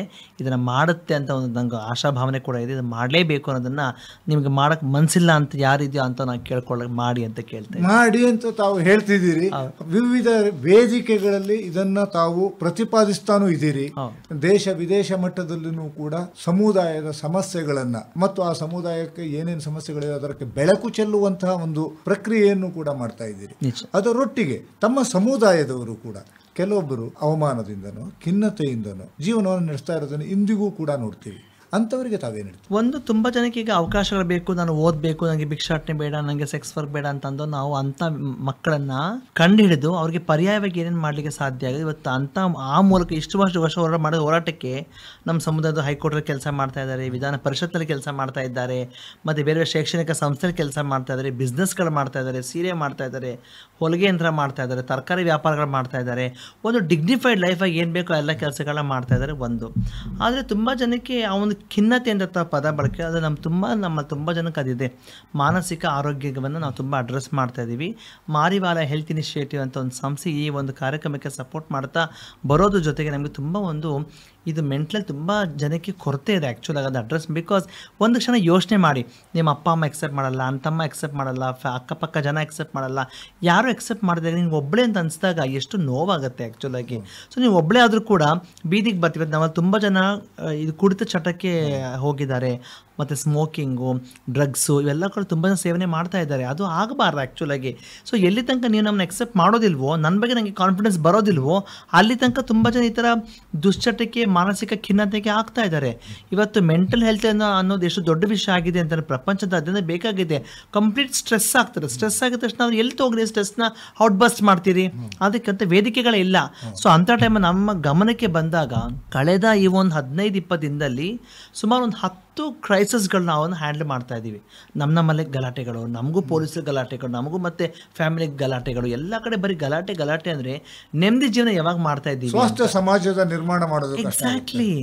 ಸೊ ಈ ಸಮಾಜ, ನಮ್ಮ ದೇಶ ಎಷ್ಟು ಚೆನ್ನಾಗಿದೆ, ಎಷ್ಟು ಸಂಸ್ಕೃತಿ, ಎಷ್ಟು ಎಕ್ಸೆಪ್ಟೆನ್ಸ್ ಇದೆ, ಎಲ್ಲ ಆಗ್ತದೆ. ಆದರೆ ಇಲ್ಲಿ ಏನು ಕೊರತೆ ಆಗಿದೆ ದೊಡ್ಡ ಪ್ರಶ್ನೆ. ಸೊ ಜನ ಒಂದು ಭಿನ್ನವಾಗಿರೋ ಒಂದೇ ಕಾರಣಕ್ಕೆ ಎಕ್ಸೆಪ್ಟ್ ಮಾಡಲ್ಲ ಅಂದರೆ ಅದು ಯಾಕೆ ಅಂತ ನನ್ನ ಪ್ರಶ್ನೆ. ಯಾಕೆ ಅಂತ ಒಂದು ಪ್ರಶ್ನೆ ಬರೋ ಥರದಲ್ಲಿ ಸಾಮಾನ್ಯವಾಗಿ ಚಿಕ್ಕ ಚಿಕ್ಕ ಮಕ್ಕಳುಗಳು ಈ ರೀತಿಯ ಒಂದು ಲಿಂಗ ಪರಿವರ್ತನೆಯ ಮನೋಭಾವದಲ್ಲಿ ಇರುವಂಥವರು ಶಾಲಾ ಕಾಲೇಜುಗಳಲ್ಲಿ ಓದ್ತಾ ಇರ್ತಾರೆ. ಪದ್ಮಶಾಲಿ ಅವರೇ, ಅವರ ಮಾನಸಿಕ ಸ್ಥಿತಿ, ಅವರ ಮಾನಸಿಕ ತುಮುಲಗಳನ್ನು ಶಿಕ್ಷಕರು ಕೂಡ ಅರ್ಥೈಸ್ಕೋಬೇಕಲ್ವ? ಅಯ್ಯೋ ರಾಮ, ಅಂತ ಚೆನ್ನಾಗಿದೆ ಬದುಕು. ನಾವೆಲ್ಲರೂ ಖಂಡಿತವಾಗ್ಲೂ ಅಡ್ವೊಕೇಟ್ ಆಗಿ ಪಾಸ್ ಆಗಿ ಸುಪ್ರೀಂ ಕೋರ್ಟ್ ಪ್ರಾಕ್ಟೀಸ್ ಮಾಡ್ತಿದ್ವಿ ಅಂತ ಅನಿಸ್ತದೆ. ನಮ್ಮ ಟೀಚರ್ಸೇ ನಮ್ಗೆ ಹಿನ್ನಡೆ. ನಮ್ಮ ಅಕ್ಕಪಕ್ಕ ಸ್ಟೂಡೆಂಟ್ ಎಷ್ಟೋ ಇದು ಒಳ್ಳೆಯದು ಕೂಡ, ಅವರ ಪೇರೆಂಟ್ಸ್ಗಳು ತುಂಬ ಕಷ್ಟ, ಟೀಚರ್ಸ್ಗಳ ಎಕ್ಸೆಪ್ಟೆನ್ಸೇ ಇಲ್ಲ. ಹೆಡ್ ಮಾಸ್ಟ್ರು, ಹೆಡ್ ಮಿಸ್ಟರ್ ಎಲ್ಲ ತುಂಬ ಕಷ್ಟ. ಶೌಚಾಲಯ ಯೂಸ್ ಮಾಡಿ ಎಲ್ಲೋಗಿ ಯೂಸ್ ಮಾಡ್ತೀರಿ? ಬಾಯ್ಸಲ್ಲೇ ಹೋಗಬೇಕು, ನನಗೆ ಬಾಯ್ಸಲ್ಲಿ ಕಂಫರ್ಟಬಲ್ ಇಲ್ಲ. ಅಲ್ಲಿ ಹೋದಾಗ ನನಗೆ ಜನ ಬೇರೆ ಏನೆಲ್ಲ ಹೇಳ್ತಾರೆ ಅದನ್ನು ನನಗೆ ಫೇಸ್ ಮಾಡೋದೊಳಗೆ ಗೊತ್ತು. ಏನಂತೀರಾ? ಇವತ್ತು ನಮ್ಮ ತುಂಬ ಜನಕ್ಕೆ ಕೂದಲು ಬೆಳ್ಸೋಕ್ಕೆ ಇಷ್ಟ ಇದ್ದರೂ ಬೆಳ್ಸೋಕ್ಕಾಗೋದಿಲ್ಲ ಫ್ಯಾಮಿಲಿ ನಾನ್ ಎಕ್ಸೆಪ್ಟೆನ್ಸಿಂದ. ಇವಳು ವೇಲ್ ತೊಗೊಂಡು 2 ಕಡೆ ಅದನ್ನ ಜಡೆ ಹಾಕೊಂಡು ಅದನ್ನ ಜಡೆ ಅಂತ ಅನುಭವಿಸ್ತೀವಿ. ಸೊ ಹೀಗೆ ಆ ಭಾವನೆಗಳನ್ನ ಹೇಗೆಲ್ಲ ವ್ಯಕ್ತಪಡಿಸ್ತೀವಿ, ಈ ಭಾವನೆಗಳನ್ನ ಈ ಸಮಾಜಕ್ಕೆ ಯಾಕೆ ಅಕ್ಸೆಪ್ಟ್ ಮಾಡೋಕ್ಕೆ ಆಗ್ತಾಯಿಲ್ಲ ಅನ್ನೋ ನಮ್ಮ ಪ್ರಶ್ನೆ. ನಾವೇನು ಕಳ್ಳರಾಗಬೇಕು, ಸುಳ್ಳರಾಗಬೇಕು, ಕೊಲೆಗಾರರಾಗಬೇಕು, ಟೆರರಿಸ್ಟ್ಗಳಾಗಬೇಕು, ನಕ್ಸಲರಾಗಬೇಕು, ನಮ್ಮದು ಅದು ವಾದ ಅಲ್ಲ. ನಾವು ಈ ಥರ ಹುಟ್ಟಿದ್ದೀವಿ, ಹೀಗೆ ಬದಲಾವಣೆ ಆಗಿದ್ದೀವಿ, ನಮ್ಮನ್ನು ಒಪ್ಕೊಳ್ಳಿ, ಇಷ್ಟೇ. ಈ ಒಂದು ಬದಲಾವಣೆಯ ಮಾರ್ಗದಲ್ಲಿ ತಾವು ಒಂದು ಮಹತ್ತರದ ಮೆಟ್ಟಿಲನ್ನು ಹತ್ತಿದ್ದೀರಿ. ಈಗ ವೋಟರ್ ಐ ಡಿ ಇದೆ, ಆಧಾರ್ ಕಾರ್ಡ್ ಇದೆ, ಪ್ರಪ್ರಥಮವಾಗಿ ತಾವು ತಗೊಂಡ್ರಿ, ನಂತರದಲ್ಲಿ ಇಡೀ ಸಮುದಾಯಕ್ಕೆ ಅದನ್ನು ವಿಸ್ತರಿಸಿದ್ರಿ. ಈಗ ನಮ್ಮ ಸಮುದಾಯಕ್ಕೆ ಐ ಥಿಂಕ್ ಈಗ ಕೋವಿಡ್ ಬಂದ ಸಂದರ್ಭದಲ್ಲಿ ಯಾರು ಇಂಜೆಕ್ಷನ್ ತಗೊಳ್ತಾ ಇಲ್ಲ. ನಿಮ್ಗೆ ಗೊತ್ತುಂಟಲ್ಲ, ಕೋವಿಡ್ ಇಂಜೆಕ್ಷನ್ ತೊಗೊಳ್ತಾ ಇಲ್ಲ, ಎಲ್ರಿಗೂ ಭಯ, ಅದು ಹಾಕ್ಕೊಂಡು ಸತ್ತೋಗ್ತೀವಿ ಅಂತ. ನಾನು ಮತ್ತು ನಮ್ಮ ಸೌಮ್ಯಕ್ಕ, ನಮ್ಮ ಸಮುದಾಯದಲ್ಲಿ ನಾವಿಬ್ಬರು ಮುಂದೆ ಬಂದು ಹಾಕ್ಕೊಂಡಿದ್ದ ಆದಮೇಲೆ ಎಲ್ಲರೂ ಬಂದರು. ಹಾಗೆಯೇ ವೋಟರ್ ಐ ಡಿ ಪಡ್ಕೊ 2011 ಇಸ್ವಿ ನ್ಯಾಷನಲ್ ಎನ್ಯುಮರೇಷನ್ ಪ್ರಾಸೆಸ್ ಆಗಿದ್ದಾಗ 4.78 ಲಕ್ಷ ಲಿಂಗತ್ವ ಅಲ್ಪಸಂಖ್ಯಾತರು ಈ ದೇಶದಲ್ಲಿ ಭಾಗವಾಗಿದ್ವಿ ನಾವು.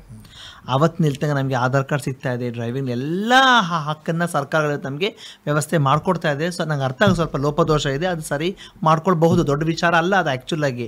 ಸೊ ಇದನ್ನು ನಾವು ಪಡ್ಕೊಂಡ್ಮೇಲೆ ತುಂಬ ಜನಕ್ಕೆ ಒಂದು ಅವಕಾಶ ಸಿಗ್ತಾ ಇದೆ, ಪಡ್ಕೊಳ್ತಾ ಇದ್ದಾರೆ, ಸರ್ಕಾರ ಸವಲತ್ತುಗಳನ್ನ ತೊಗೊಳ್ತಾ ಇದ್ದಾರೆ, ಪಂಚ ಗ್ಯಾರಂಟಿ ತೊಗೊಳ್ತಾ ಇದ್ದಾರೆ, ಎಲ್ಲವನ್ನು ತೊಗೊಂಡು ಜನ ಡಿಗ್ನಿಫೈಡ್ ಜೀವನ ಮಾಡೋಕ್ಕೆ ಹೋಗ್ತಾ ಇದ್ದಾರೆ.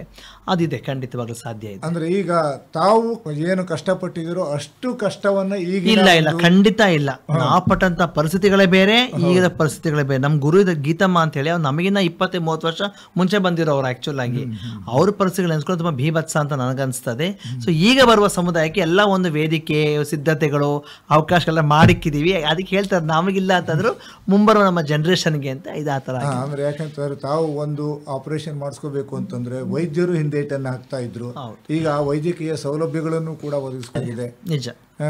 ಮತ್ತೆ ಸರ್ಕಾರವೇ ಅದನ್ನು ಉಚಿತವಾಗಿ ಮಾಡಬೇಕು ಅಂತ ಕರ್ನಾಟಕದಲ್ಲಿ ಆದೇಶ ಮಾಡಿದೆ. ಗವರ್ಮೆಂಟ್ ಆರ್ಡರ್ ಪಾಸ್ ಆಗಿದೆ 2017ರಲ್ಲಿ.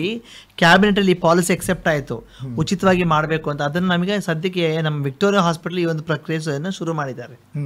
ಇಲ್ಲಾಂತಾರೆ ಮೊದಲು ಒಂದು ರೀತಿಯಲ್ಲಿ ರೂಡ್ ಮೆಥಡ್ಗಳಲ್ಲಿ ಜೀವಕ್ಕೆ ಅಪಾಯ ಆಗುವಂತಹ ಪರಿಸ್ಥಿತಿಯನ್ನು ಕೂಡ ತಂದುಕೊಂಡಂತಹ 10 ಹಲವು ಉದಾಹರಣೆ ಇದೆ. ಖಂಡಿತ ಇದೆ. ಆ ಥರ ಇದ್ವು. ಆ ಥರ ಇದು ಉದಾಹರಣೆ ತಮ್ಮನ್ನು ತಾವೇ ಇದು ಕಟ್ ಮಾಡ್ಕೊಳ್ಳೋದು, ಸಮುದಾಯದವರು ಸೇರಿ ಮಾಡೋ ದಾಯ ಮತ್ತು ನಿರ್ವಹಣೆ ಆಗಿರಬಹುದು.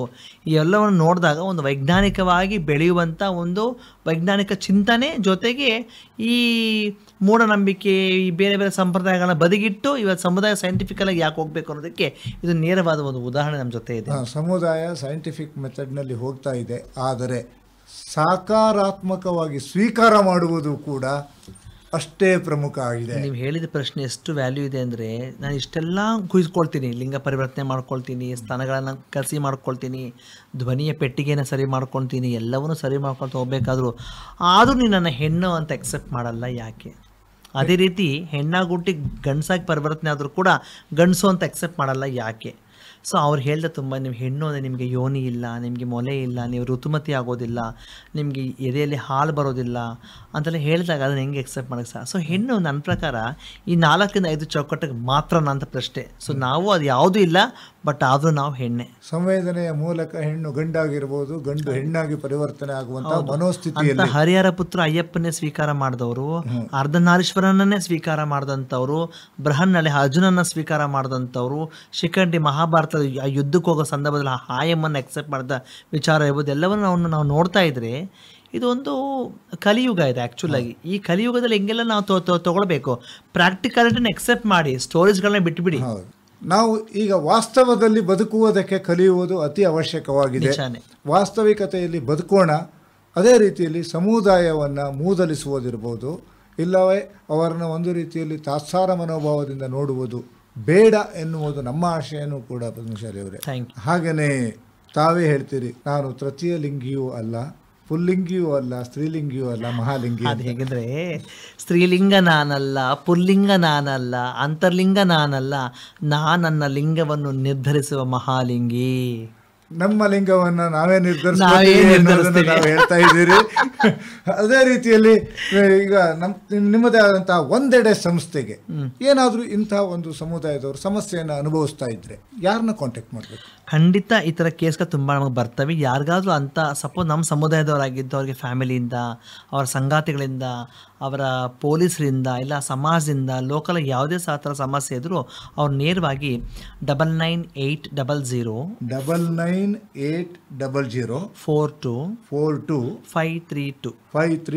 ಈ ನಂಬರ್ಗೆ ಸಂಪರ್ಕ ಮಾಡಿದ್ರೆ ಖಂಡಿತವಾಗ ನಮ್ಗೆ ಏನೇನು ಸಾಧ್ಯ ಆಗುತ್ತೋ ಪ್ರತಿ ಜಿಲ್ಲೆಗೆಲ್ಲ ಒಂದು ವ್ಯವಸ್ಥೆ ಮಾಡುವ ಇದಿದೆ. ಆ ವ್ಯವಸ್ಥೆಗಳ ಮಾಡೋದ್ರ ಮೂಲಕ ನಾವು ಕೆಲಸಗಳನ್ನ ಅವರಿಗೆ ಏನಾದರೂ ಸಮಸ್ಯೆ ಅನುಭವಿಸ್ತಾ ಇದ್ರೆ ಸಾಧ್ಯವಾದಷ್ಟು ಅವರ ಸಮಸ್ಯೆಯನ್ನು ಪರಿಹರಿಸುವ ನಿಟ್ಟಿನಲ್ಲಿ ಪ್ರಯತ್ನ ಪಡ್ತೀರಿ. ಹಾಗೆಯೇ ಒಂದೆಡೆ ಎಲ್ಲರೂ ಬರಲಿ, ತಮ್ಮ ಸಂಸ್ಥೆಯೊಟ್ಟಿಗೂ ಸೇರಲಿ, ಸಮಸ್ಯೆಗಳನ್ನು ಬಗೆಹರಿಸಿಕೊಳ್ಳಿ ಎನ್ನುವ ಆಶಯದೊಂದಿಗೆ ಕೊನೆಯದಾಗಿ ತಮ್ಮ ಕೇಳುಗರಿಗೆ ತಾವೇನು ಹೇಳಿ? ಏನೂ ಹೇಳೋದಿಲ್ಲ. ನಂಗೆ ತುಂಬ ಸಂತೋಷ ಇದೆ. ನನಗೆಲ್ಲ ಹಬ್ಬಗಳು ಬರ್ತಾ ಇದೆ, ಹಬ್ಬಗಳು ಶುಭಾಶಯಗಳನ್ನ ತಿಳಿಸ್ತೀನಿ. ನೀವು ಚೆನ್ನಾಗಿ ನೋಡ್ಕೊಳ್ಳಿ, ನಿಮ್ಮ ಮನೆ ಚೆನ್ನಾಗಿ ನೋಡ್ಕೊಳ್ಳಿ. ನಿಮ್ಮ ಹತ್ರ ₹100 ಇದೆ ಅಂತಂದರೆ ಬೇಕಾದ್ರೆ ₹60 ನೀವು ಇಟ್ಕೊಳ್ಳಿ, ₹40 ಯಾರಿಗಿಲ್ವೋ ಅವ್ರಿಗೆ ಹಂಚಿ ಅನ್ನೋದನ್ನು ನಾನು ಕೇಳ್ಕೊಳ್ತಾ ಇದ್ದೀನಿ. ಮತ್ತು ನಾವೆಲ್ಲರೂ ಮನುಷ್ಯರಾಗಿ ಹುಟ್ಟಿದ್ದೀವಿ, ಬೆಳೆದಿದ್ದೀವಿ, ಒಬ್ಬನೊಬ್ಬರು ಪ್ರೀತಿ ಮಾಡೋಣ. ಪ್ರೀತಿಯ ರಾಜಕಾರಣವೇ ನಮಗೆ ತುಂಬ ಮುಖ್ಯ. ಪ್ರೀತಿಯಿಂದಾನೇ ಬದುಕಬೇಕು, ದ್ವೇಷ ಮಾಡೋದು ಬೇಡ, ನಮ್ಮನ್ನು ಅಸೂಹೆ ಪಡ್ಕೊಳ್ಳೋದು ಬೇಡ. ಯಾರು ಹೇಗೆ ಇರಲಿ ಅವ್ರನ್ನ ಒಪ್ಕೊಳ್ಳುವಂಥ ಈ ಒಂದು ಪ್ರಬುದ್ಧತೆ ನಾವು ಬೆಳೆಸ್ಕೊಳ್ಳೋಣ ಅಂತ ಹೇಳ್ತಾ, ನಾಳಿನ ಸಮಾಜಕ್ಕೆ ನಾವು ಇವತ್ತೇ ಅದಕ್ಕೆ ಬುನಾದಿ ಹಾಕೋಣ ಅಂತ ಹೇಳ್ತಾ, ಒಂದು ರಿಕ್ವೆಸ್ಟ್ ಏನಪ್ಪ, ಒಂದೆಡೆ ಸಂಬಂಧಪಟ್ಟಂಗೆ ಸಪೋರ್ಟ್ ಮಾಡಬೇಕು ಅಂತ ಅನ್ಸಿದ್ರೆ ಖಂಡಿತವಾಗಿ ನಮ್ಮ ಸಂಸ್ಥೆಗೆ ಮಾಡಿ. ಭಾಗವಹಿಸಿ ಮಾಹಿತಿ ನೀಡಿದ್ದಕ್ಕೆ ಧನ್ಯವಾದ. ನಮಸ್ಕಾರ. ನಿಮ್ಮ ಜೊತೆ ಮಾತಾಡಿ ನಾನು ಒಂದಷ್ಟು ಸ್ಟೋರಿಗಳನ್ನ ಹಂಚ್ಕೊಳ್ಳಿಕ್ಕೆ ಸಾಧ್ಯ ಮಾಡಿಕೊಟ್ಟಂತಹ ನಮ್ಮ ಆಕಾಶವಾಣಿ ಭದ್ರಾವತಿ ಇಡೀ ತಂಡಕ್ಕೆ ನಾನು ಧನ್ಯವಾದಗಳನ್ನ ಅರ್ಪಿಸ್ತಾ, ನಾನು ನಿಮ್ಮ ಅಕ್ಕೈ ಅಂದರೆ ಅಷ್ಟೈಶ್ವರ್ಯ ಘನಸಂಪನ್ನೆ ದೊಡ್ಡ ಮನೆ ಅಕ್ಕಯ್ಯಮ್ಮ. ನಮಸ್ಕಾರ. ಇದುವರೆಗೂ ಸಾಮಾಜಿಕ ಹೋರಾಟಗಾರ್ತಿ ಹಾಗೂ ದೇಶ ವಿದೇಶಗಳಲ್ಲಿ ತೃತೀಯ ಲಿಂಗಿಗಳ ಮುಖವಾಣಿಯಾಗಿ ನಿಂತಿರುವ ಡಾಕ್ಟರ್ ಅಕ್ಕೈ ಪದ್ಮಶಾಲಿ ಅವರೊಂದಿಗೆ ನಡೆಸಿದ ಸಂವಾದ ಕೇಳಿದ್ರಿ. ಸಂವಾದದಲ್ಲಿ ಇವರೊಂದಿಗೆ ಪಾಲ್ಗೊಂಡವರು ಆಕಾಶವಾಣಿ ಭದ್ರಾವತಿ ಕೇಂದ್ರದ ಕಾರ್ಯಕ್ರಮ ಮುಖ್ಯಸ್ಥರಾದ SR ಭಟ್.